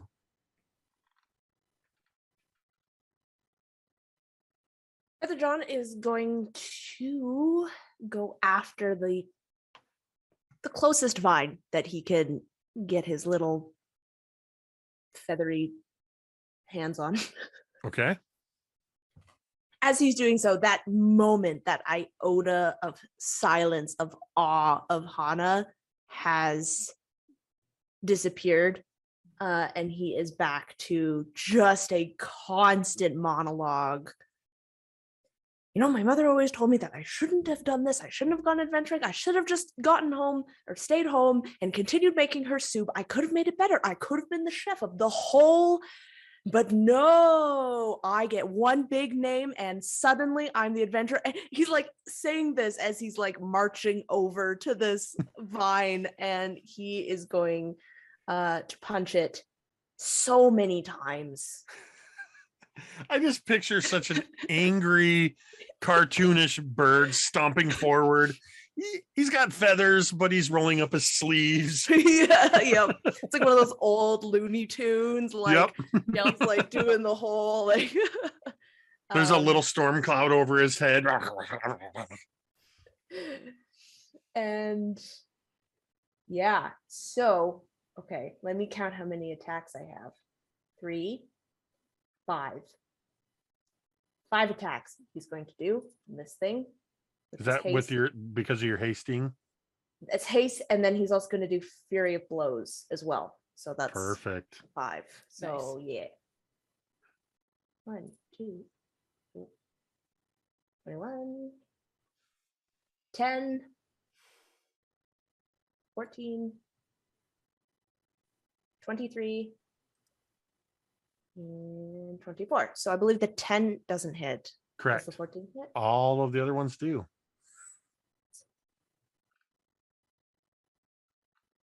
And 21. 29. Yep. 29. Yeah, I can see everything you roll. Oh, excellent. Okay. 29, and then 37.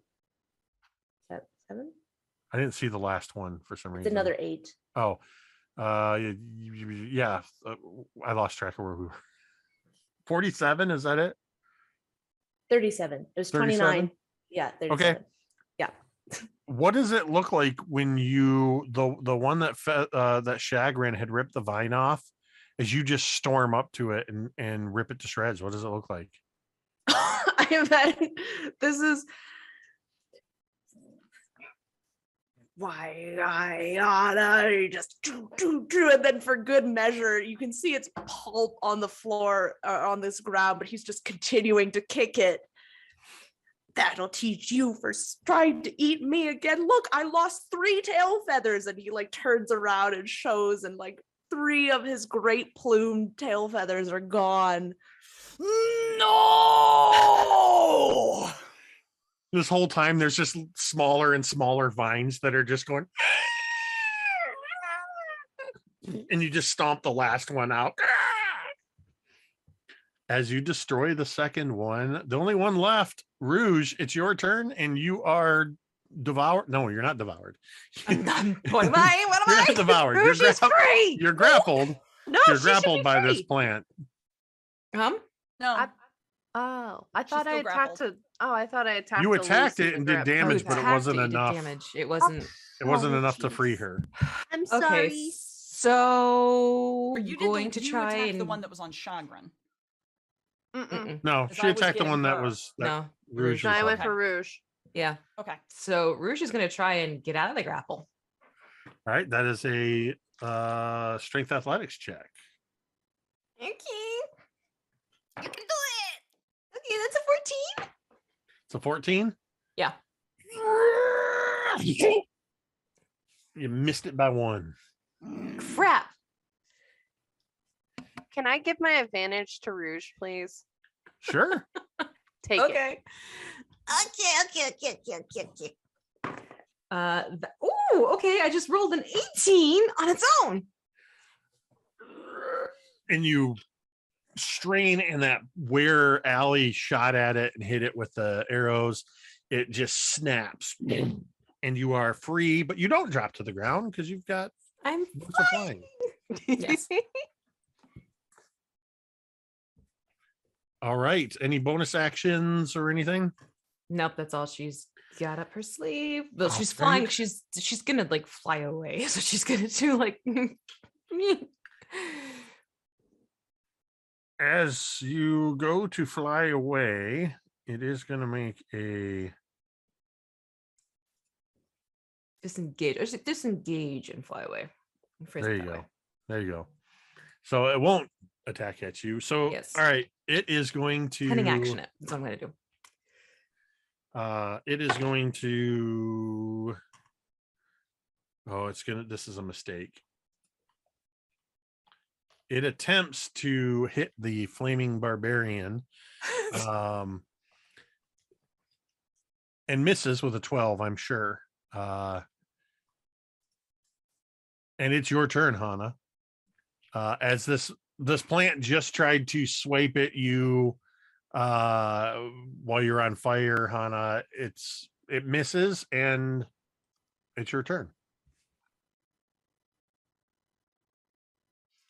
I am going to attack. I am going to attack angrily. Twice. All right. First is a 15, That's a hit. and second is 20. Yeah. Also a hit. Excellent. So let's see. That's 2d12. It's going to be 11 plus 10. I'm just doing them together. 11 plus 10 is 21 plus d6s. 21, 27, 30 points of fire damage. How do you want to do this? I run forward, and as Rouge flits away gracefully, I follow in her wake, and I run up the front of the plant and swing my axe high and bring it down through the center as I sink into the center of the plant.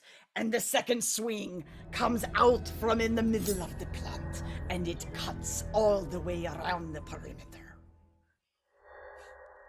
As the plant falls into pieces, you see some of the vines and smaller flowering plants around all of you seem to shift and almost form together to look like faces as you hear this raspy voice coming from all around you from the plants. You haven't seen the last of me. Good, I kill you then too! All of the flowers go. And you are out of combat. Feather John, are you okay, my friend? How long does this mind, all emotions, or all mind, all thoughts? All mind, all thoughts. I will Oh give my you the God. if you want it to be done, it can be done. Otherwise, it can keep going. Technically, it was for an hour, but this was an intense battle, and you were going 90 miles an hour, so you can choose. Okay, so I imagine as Hana says this to John, he takes in a deep breath. Well, at first I was really thinking that this was just going to be the worst thing that was going to happen to us, and we were all going to die, and we would all see fiery deaths, and then you were actually on fire, like literally on fire, and then I was in a Yes, plant, don't and put I me was going out. to die.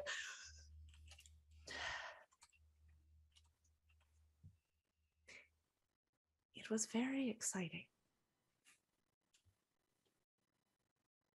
You know, it's good to let the rage out every so often, dearie. Yes. Oh, you know, that seem did feel calmer. good. Yes. Calmer now. This is good.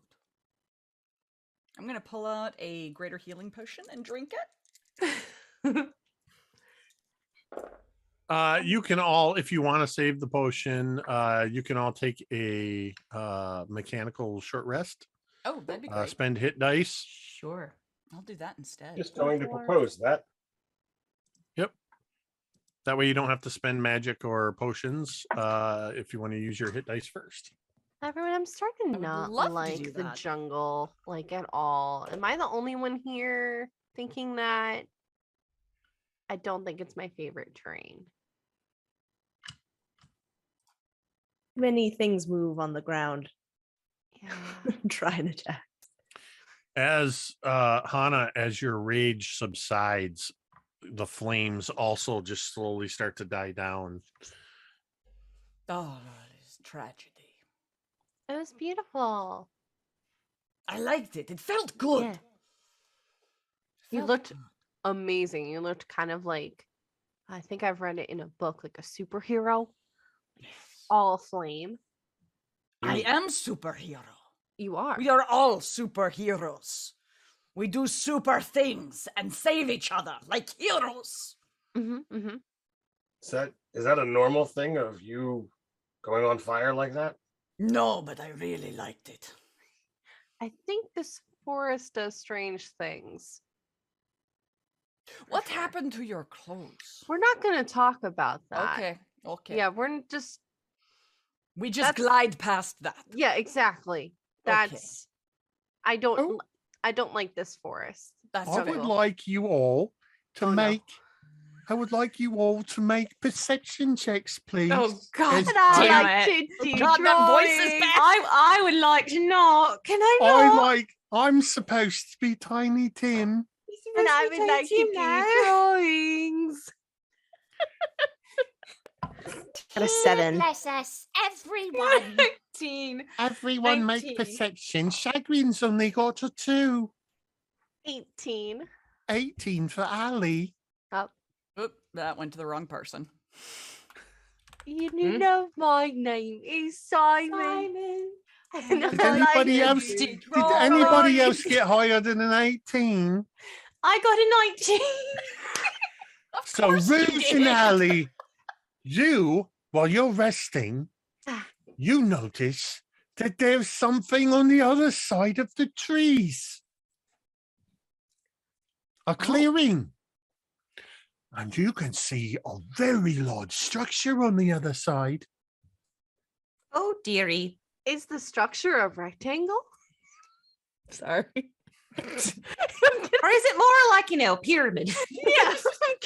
He's octagonal, polyhedral. Can you describe it, sir? I feel like we're on Sesame Street. I'm sorry. With an 18, you can see that it's actually appears to be a very large statue of a man sitting on a hill, and he's got a crocodile on his back. Oh no. It's a Put statue. the monkeys on your back, dearie, but this is something new. Mm-hmm. Hey, Jake, Yes. I would like to make an offer for something. Oh no. Since Uh-oh. we're kind of getting into the Yep. the last We're hour kind of here, coming into the final steps of the thing. I'll step up to the accent challenge too. I will as well. Who wants to donate? I'll do an accent. All right. Goblin Katie and D&D Jordan Lee are I'll toss it in too. envy. So you can donate to make them sound like whatever accents as well. Those are I'm gonna $25 deeply regret this, donations. but it's for the kids. Yep. Mm-hmm. I mean, I already do it on a daily basis anyways, which I have my own children. Yep. Might Might Oh. as well. Conversation, so why not? It's for charity. Why not? All right. Oh. Imagine both Ali and Rouge will relay that back to the group of, hey, Yes. there's a statue and they're holding an alligator, crocodile. I don't know the difference. Should I Ali hit them? doesn't. I mean, Well, it's a statue, dearie. You might chip the axe.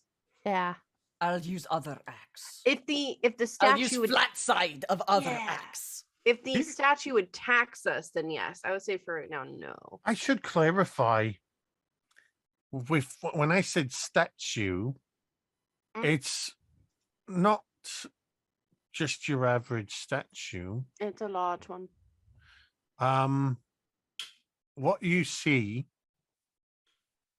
is an incredibly large, I'm looking for the description here, an 80-foot tall stone statue Yeah. carved to look like a man with a crocodile on his back. Does I could Feather hit John that. recognize this Heather man? John, you absolutely recognize it. Since I've got the accent, I guess I'll read the legend that Feather John relays to all of you, everyone. In the same accent for some reason. Yeah. In the early days of the world, man stood by the banks of a river, frightened. Crocodile raised his head from the water and asked, "What troubles you, cousin man?" Man said, "I must cross this river, but I fear to enter the water alone because it teems with your brethren." Crocodile replied, "It's true, you would not be safe. I will carry you across the river safely on my back if you promise to return the favor." Man agreed, and Crocodile bore him safely across the river. When they reached the far bank, Man asked, "How can I repay you?" Crocodile replied, "I wish to see the realm of humans, but I fear to go there alone because it teems with your brethren. You must carry me on your back across your realm." Man had been tricked, but a promise is a promise. So he carried Crocodile safely on his back across the entire realm of humans, a journey that lasted many years. He also swore in his anger that never again would men and crocodiles be friends, and so it has remained to this day. So I killed the crocodile. Are you pulling our leg? That kind of sounds ridiculous. If the crocodile's big enough for the man to be on it, how is the man big enough to carry the crocodile? Super strength? I am strong enough to Yeah. carry crocodile, but crocodile could carry me on his back. Look at the arm! I'm not doubting your arms. I just It just sounds like that. Sounds like they're cooperating. I scratch your back, you scratch mine. Only I'll carry you on my back, you carry me on yours, sort of thing. It's better than the fable about the frog and the scorpion. That didn't end well. No, that didn't. So, we go into clearing, yes? Yes. Yes. So you all walk out into this clearing where you see this, what looks like an abandoned riverside camp strewn with wreckage. The tents are all mouldy and tattered, and all the permanent structures appear to have been burned to the ground. There's 2 rowboats that are intact, tied off by a short dock on the river. North of this camp is a ridge, and that's where you see built into this ridge is this 80-foot tall stone statue of man and crocodile. Between the statue's feet is a stone archway leading into a dark tunnel. There are no other signs of life around here. Tunnel look promising. Mm-hmm. We go in tunnel. We go in. Well, what if we just called out to the ooey long thing?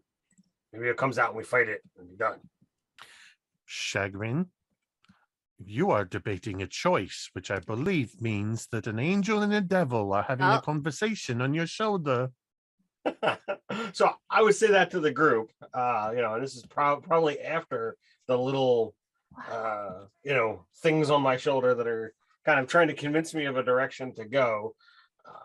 And again, the angel's talking about the wiser course of action. What if we were able to save the journey save whatever traps and issues might be on the inside, and the devil again is looking towards violence and direct action, and how better to prove your strength than to march headlong into something's home and crush it where it lives, where it stands. That's the true way of dominance.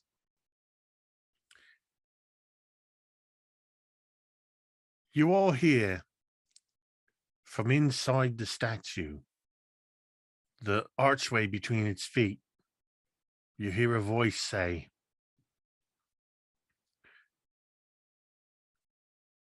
"I told y'all if you don't be quiet, we'll hear you coming a mile away in the jungle." As Captain Dervish Stark walks out from between the feet of the statue, as he slowly starts walking down the stairs, looking at all of you. You did tell us that.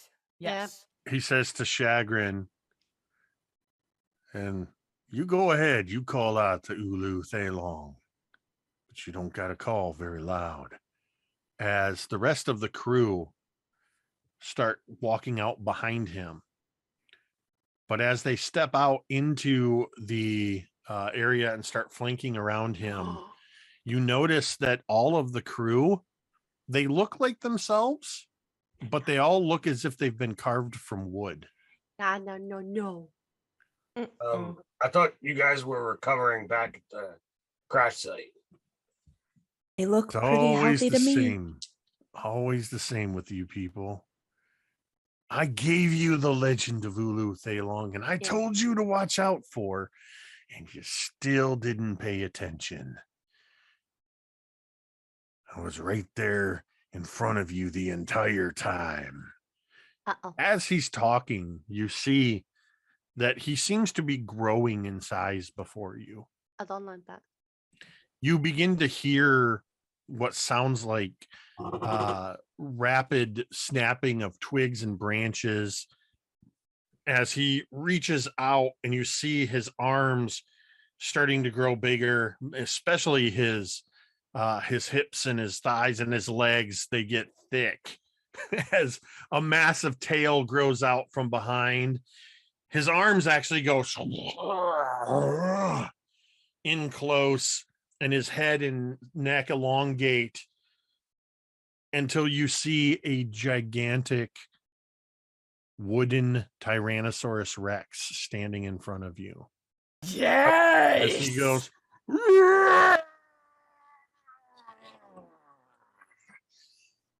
right, and then so you all to roll for initiative. I roar in return. Ah!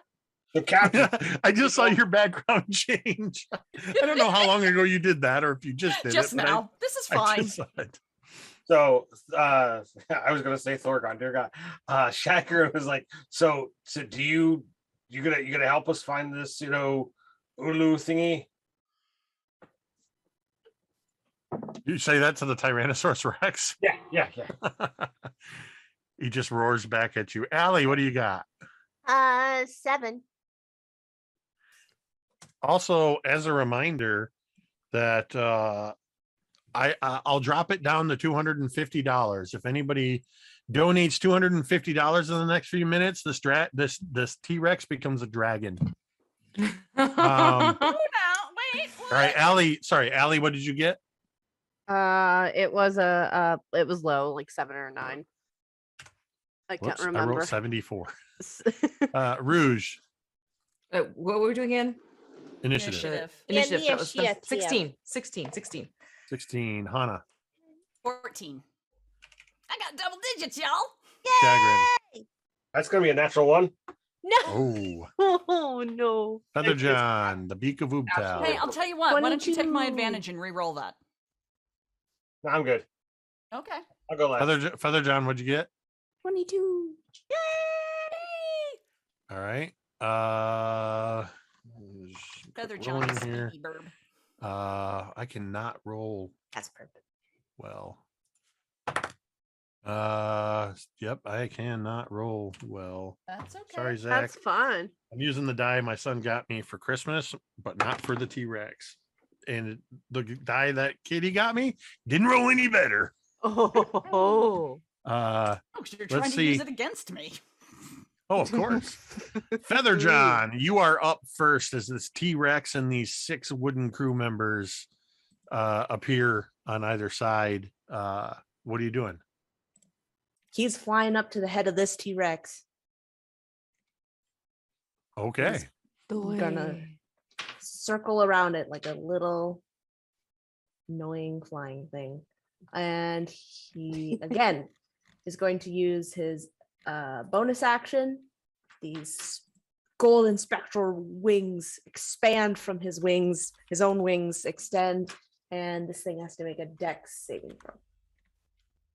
Well, with its incredible dexterity, it manages to roll a 6. Woohoo. That's going to take 5 points of force damage. Okay. It barely registers that you struck it with this power. Nice. That's his turn. Okay. Uh-oh.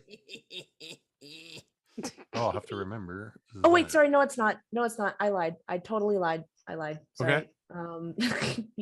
That's just a bonus action. He has 2 attacks. So I'm going to do that. 18 and a natural 20. All right, those are both Nice. hits. Yeah. Okay. 2, 1. The one that hit is going to do 10 points of damage, and then the other one is going to do.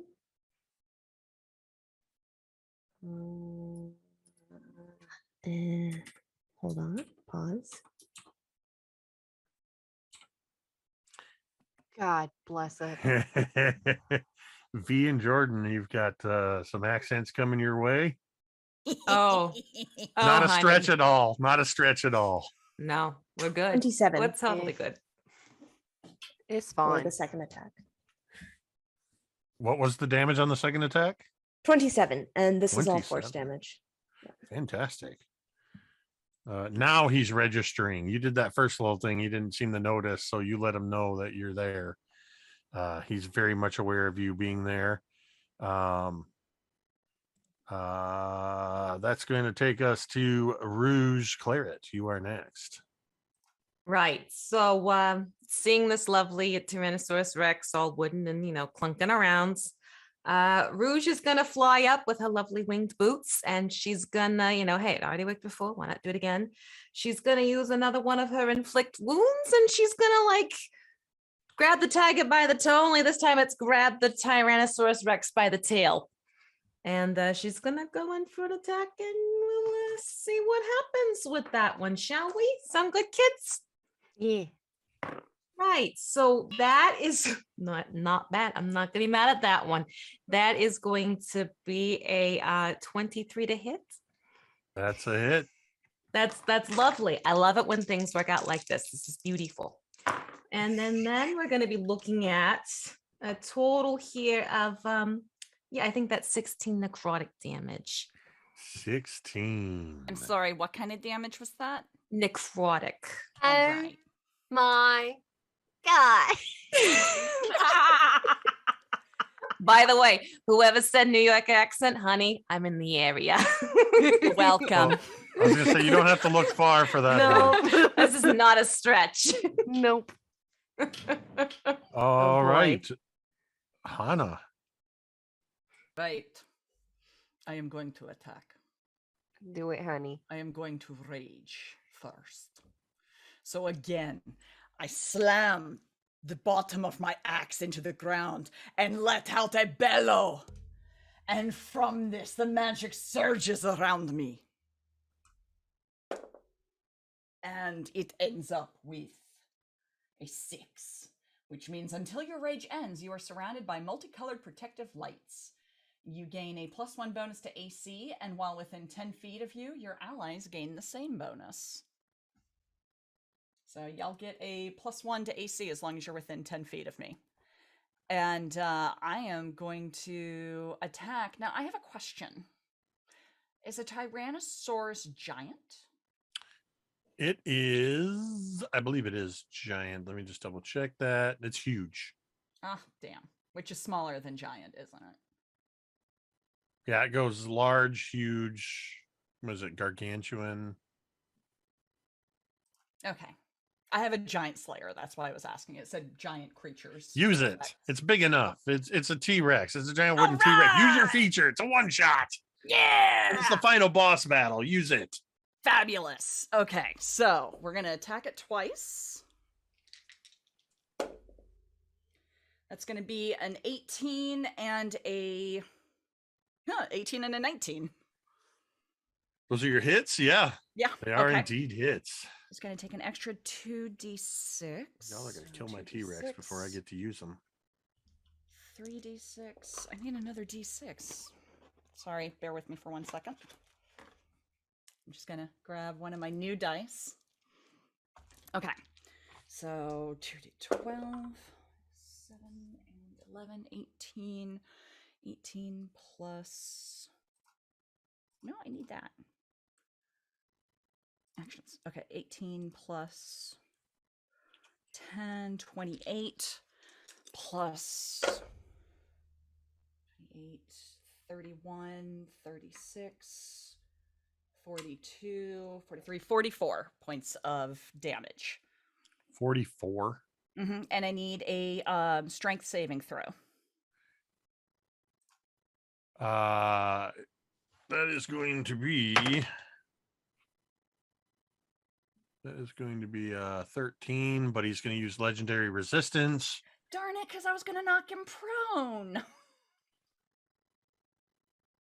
Well, he's resisting that because you just did a lot of damage to him.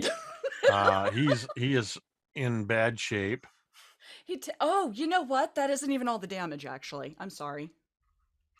Because oh wait, no, that is it. That is it. Because it's 2d6 additional. Okay, yeah, I'm done.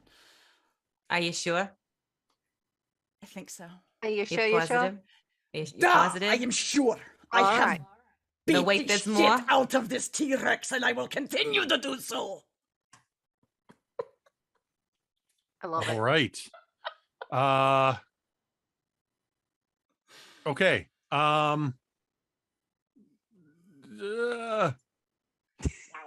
Sorry, Sorry, there's a lot what- going on here. Sorry, Jake. What was that? Allie, Yeah. you're up. All right. All right. So Allie is going to get out both her daggers, and then she's gonna like Naruto run at this T-Rex, and she's gonna dagger and then dagger it. I don't know where this accent's going. It's going all over the place. We just Oh, go hold on a with it. second. Hold on a second. Yeah. Because one of the donations that just came in Oh no. was $250. Oh. Mm-hmm. As you go towards this T-Rex, you watch as where Hana did all this damage to it, the wood is cracked. You watch as what looks like massive canopy of leaves comes out from its back, and its arms and legs elongate, and its head changes shape as it morphs through the wood, rearranging and growing. And you hear, instead of the T-Rex screech, you hear All as right. it is now a giant wooden dragon. That's not what I signed up for today, but that's all right. So I'm still gonna go ahead and dagger this dragon, please. Go for it. That's a miss with a 9, and the second one that's so much better. That's gonna be a 22 to hit. 22 is going to hit. All right, so that's gonna be plus sneak attack, because I have people within range, correct? So that's gonna be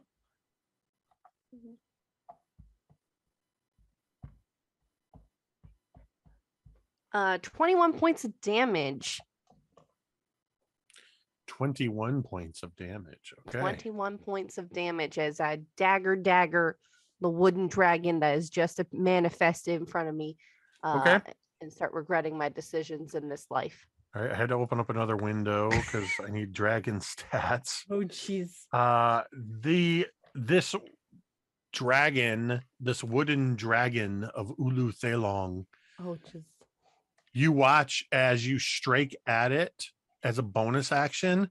You see it go, it seems to kind of compress in on itself, and then there's just a burst of leaves everywhere that fall to the ground, and it misty steps 30 feet so that it is behind the entire party. Oh. And it opens up its mouth and I need everybody to make a Constitution saving throw Love as I Constitution find saving my throw. all my D6s. My God, no. Elena, where the socks? Oh, Of course, it's in the bottommost box of dice. As I need 1, 2. Uh-oh. uh-oh. Much 4, to our 5, chagrin, we lost Shargan. 6, Chagrin. 7, 8, 9, 10, 11. Oh. Oh, wait, I have an Idle Champions die in here. And Don't a you Nerdarchy. 12, 13, Why would you do that? 14, 15, 16 D6. So what did everybody get on your saves? Probably not enough. I got a 15. 16. No. I would like to uncanny dodge, please. Okay. For what it's worth. 26. How much? Mhm. 26. Okay, and Feather John, 13. 13. Mm-hmm. So everybody but Chagrin has failed. I didn't. I God. didn't pass with a 26. The 26. Or sorry. Sorry, everybody but Hana Oh, failed. okay. That's slightly better. They're chanting TPK in the chat. I'm seeing that right now. No. So that's 10. Luckily, the nerdarchy symbol is a 1. Let's see. That's 10, 20, 30, 40, 50. Wow. 58 damage. Because what comes out is poisonous breath, but it's also a swarm of wasps. Oh, so is it poison? Okay, Yes, so if it's it is poison, Okay. I'm resistant to poison. resistant. Same. Yeah. So Okay. so add your own resistances or uncanny dodges. It's Cool. 58. Hana, you take 20 or you take 28. 28. So 28 for anybody that halved it, 14 for anybody that halved it again. However, Yeah. Oh, so, thank God. This is for a breath uncanny weapon, dodge. right? yep. That doesn't count as a ranged attack, does it? Oh, No, it's an area effect. Well, no, because it's an area Yeah. effect. Yeah. that would have been bad. That is that's Ulu Thalong's attack. But you also notice that as it does this, it's sort of and it's struggling to hold itself up. It is in bad shape, and it is Chagrin, you finally with that natural 1, it's finally your turn. All right. Well, considering the fact that I'm not barely on my feet, but I've only got 11 hit points left. Now's the time to really dive in. So I will use my action surge and attack 4 times. So I've got what? Just for fun, because I have a DM's choice to do this from a donation that came in. I can affect a couple of you. Go ahead and roll me a D100 while you're attacking 4 times.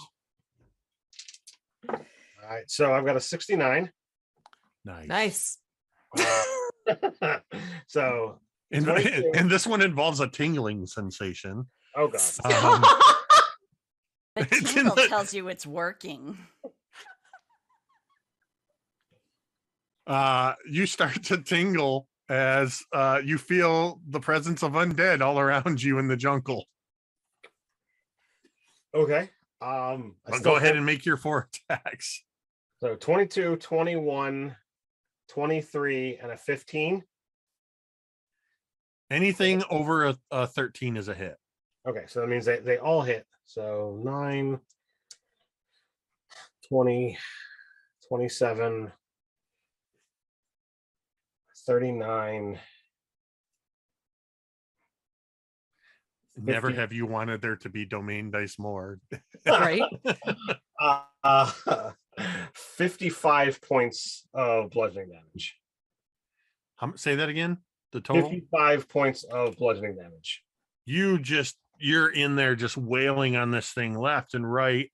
You're breaking off chunks of wood. Wooden scales and leaves are flying everywhere on this creature as you are ripping into it. You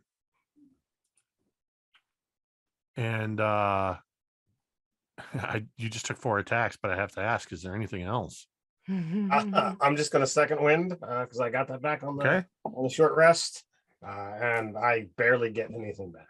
Feather John, you're flying around what is now where it was. It's 30 feet away from you, but this green wooden dragon of Ulu Thalong. What would you like to do? So you misspoke. He was flying over the dragon as we hear a thump. Oh no. As he falls, because he falls to 0. So I assume That's that 2 failed counts death saves. as if 2 fails. Not Yeah. my burp. Not the burp. Not the burp. The precious do I have to- Which means you need to make a death saving throw. And we're in meat grinder mode, right? Sure. No? Yeah. Technically there's not that. Well, you made it B because you said specifically, you mentioned the death curse at the beginning. So yes, that means you need a 15 or higher to pass a death save because you're in Chult. Do it, do it, do it. 15. That's exactly what you needed. So that's a success. Yay! So that is a success. As you all see Feather John just land in this just of feathers around him. And Rouge, you're up next. Oh hell. How bad is this Dargan looking? Really bad. Really, really bad? Like you see light through cracks in all of the wood. Okay.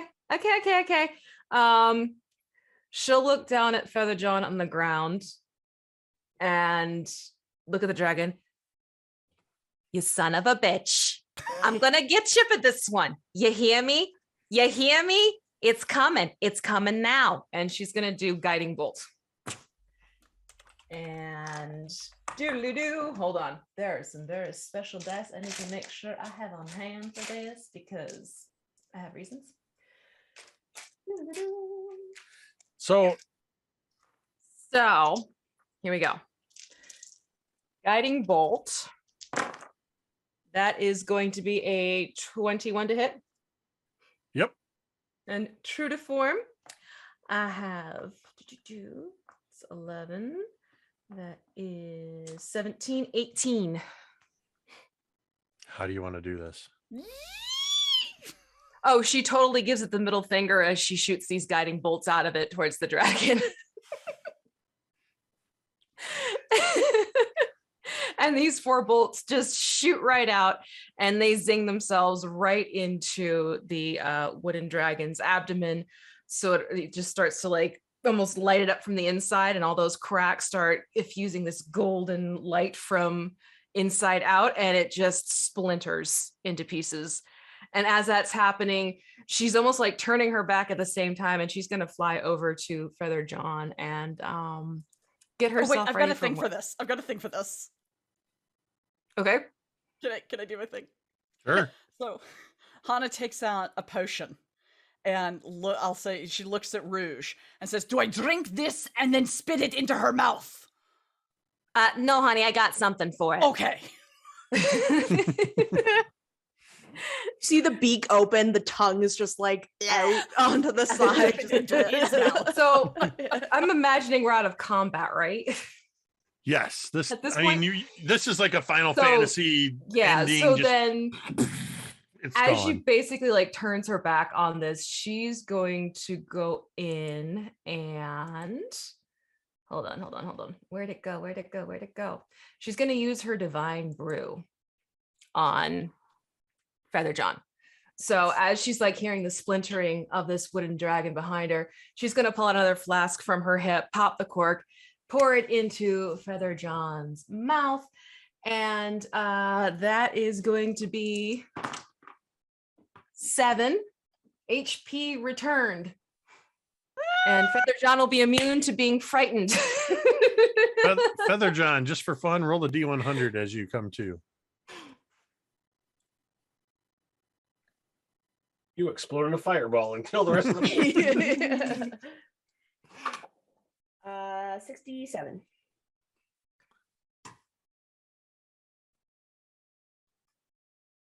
Okay. Interesting that this happened now after you've just come back from 0. A Oh, no. powerful archfey has taken an interest in your struggles. The first time you are reduced to 0 hit points, you are immediately teleported to they immediately teleport to your location and stabilize you. So I'm going to say in this moment, as you take this brew, you see standing behind Rouge an incredibly, just this magnificent, glowing figure, an elven woman with butterflies flying all around her. And she looks down at you and says, "Hello, Feather John. My name is Evangeline." And that's where we're going to end this one shot. Did they find the lost temple? I don't know, but they killed a wooden dragon. And Amazing. so we're gonna do a couple things to wrap up. I'm gonna give everybody a chance to say a quick outro as well, but I want to say, first off, there were numerous Easter eggs for one of our regular campaigns in here. V, Ted, and Katie and M are all regular members of our Thursday night stream, The Dawnbringers.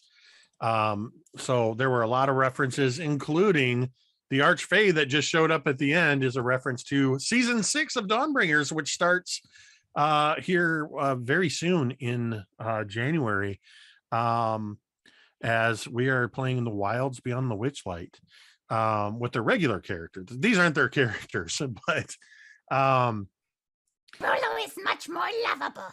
yes, we managed Trail's tonight not.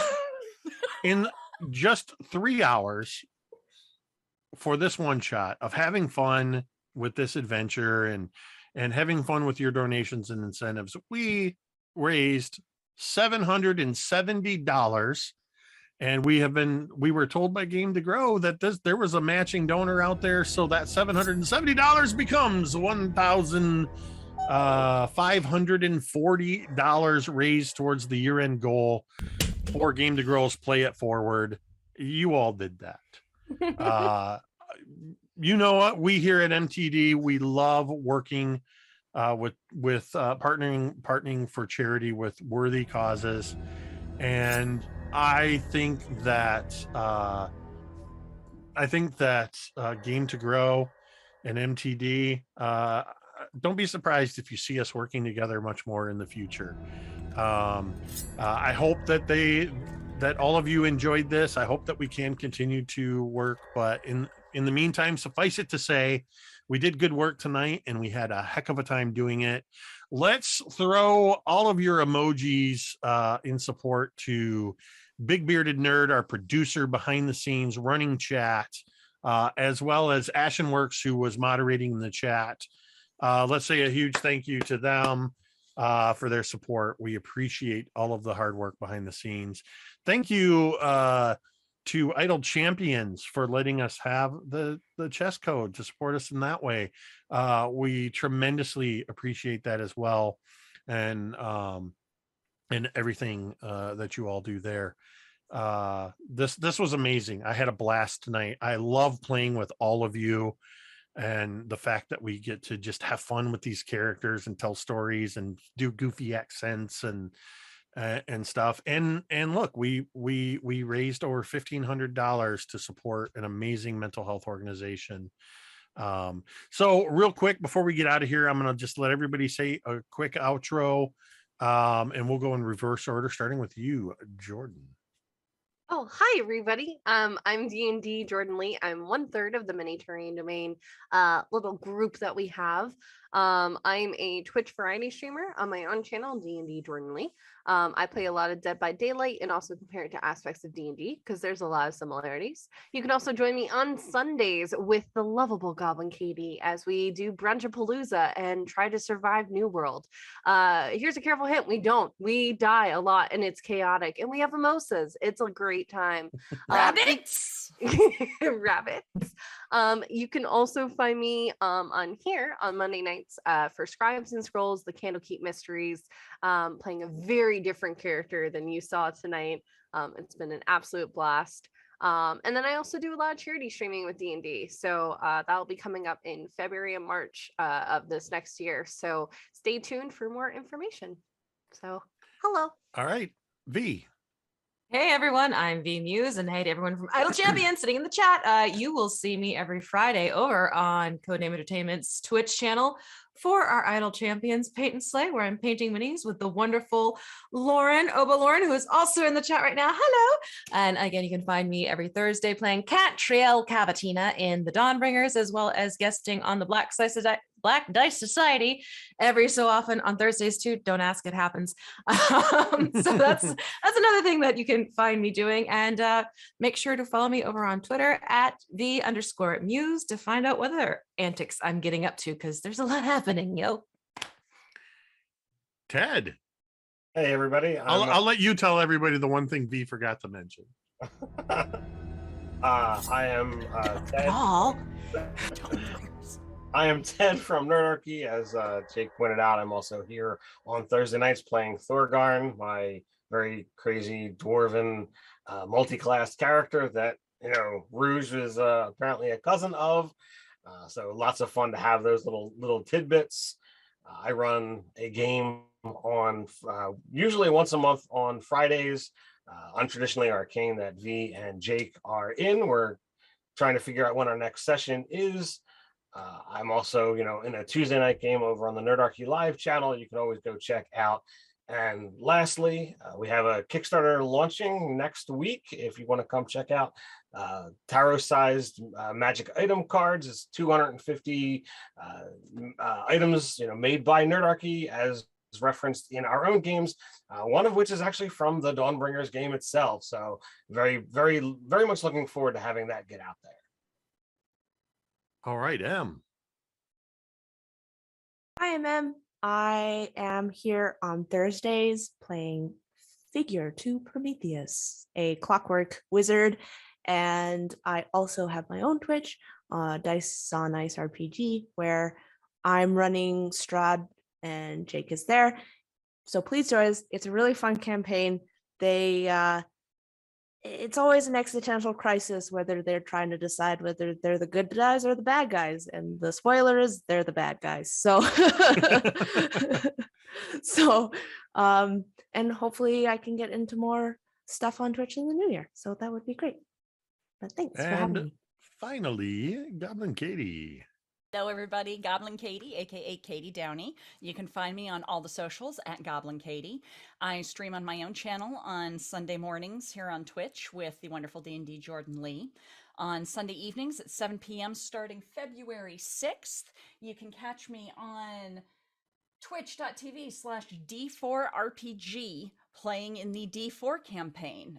This season we are branching out onto our own, so we're on a new channel, so make sure to check us out. You can also catch us on the D&D channel, so twitch.tv/D&D. And on Thursday nights, I get to play with several of these wonderful people in the Dawnbringers. I play an adorable little kobold Erd named Rolo, who just wants to blow stuff up and love people. Yes, we are very excited to turn Goblin Katie from guest star in season 5 to full-time playing going forward. I am MTD Jake, founder and creative head here at MTD, with Jordan and Dwight, who are part of Mini Terrain Domain, as well as their regular their own channels where they do all their own awesome stuff as well. I am blessed to have them as part of this team, so we can do awesome stuff like this. As was mentioned by some of the others, I run on Monday nights on twitch.tv/Mini Terrain Domain. We run Scribes and Scrolls, the Candlekeep Mysteries. We are taking a break until the second week of January, but every Monday, including this coming Monday, we have pre-recorded one-on-one sessions, flashing back and looking at each of the characters. We're calling them interludes. So we have one more of those coming up on Monday, and then we will be back on the 10th. The Dawnbringers on Thursday night, where I get to play with the four of them, plus Jeremy and Dan, who made cameo appearances as Dildan and Lily Jeremy in this game. And we love doing stuff like this. As Em said, I play Eli Lancaster over on Curse of Strahd on Dice on Ice, and I play a beardomancer wizard by the name of Ordo Wonderbeard in the Untraditionally Arcane. We also have every other Tuesdays a Legends of Saltmarsh DM'd by Neofat, featuring Ashenworks, Crucian Gal, and a few others. Happening on MTD, and lots of new stuff coming in the new year, and hopefully more awesome things like this where we get to hang out with awesome people like you. We're gonna go ahead Jake, yep, real quick, can we get another shout out to Dwight, Ashen, and Maverick 2, who was doing clips for us this evening? Oh, awesome. Yes, thank you, Maverick 2, one of our moderators. Thank you for clips. We always appreciate the clips as well. And again, a huge shout out to Ashen and Dwight I know they want to stay quiet in the background, but we won't let No, them. that's not going to happen. Recognition must come. And I just want to say a huge thank you to all of you in the chat. And even if you were in the background lurking, not participating in chat, we appreciate you all the same. And everybody that came to grab a code and stuck around, we appreciate you. And finally, a huge thank you to Katie, M, Ted, Jordan, and V, without whom this would have just been me talking to myself for the last 3 hours. With that, we are going to go ahead and end this stream the same way we end every stream. And you can say it with me if you want.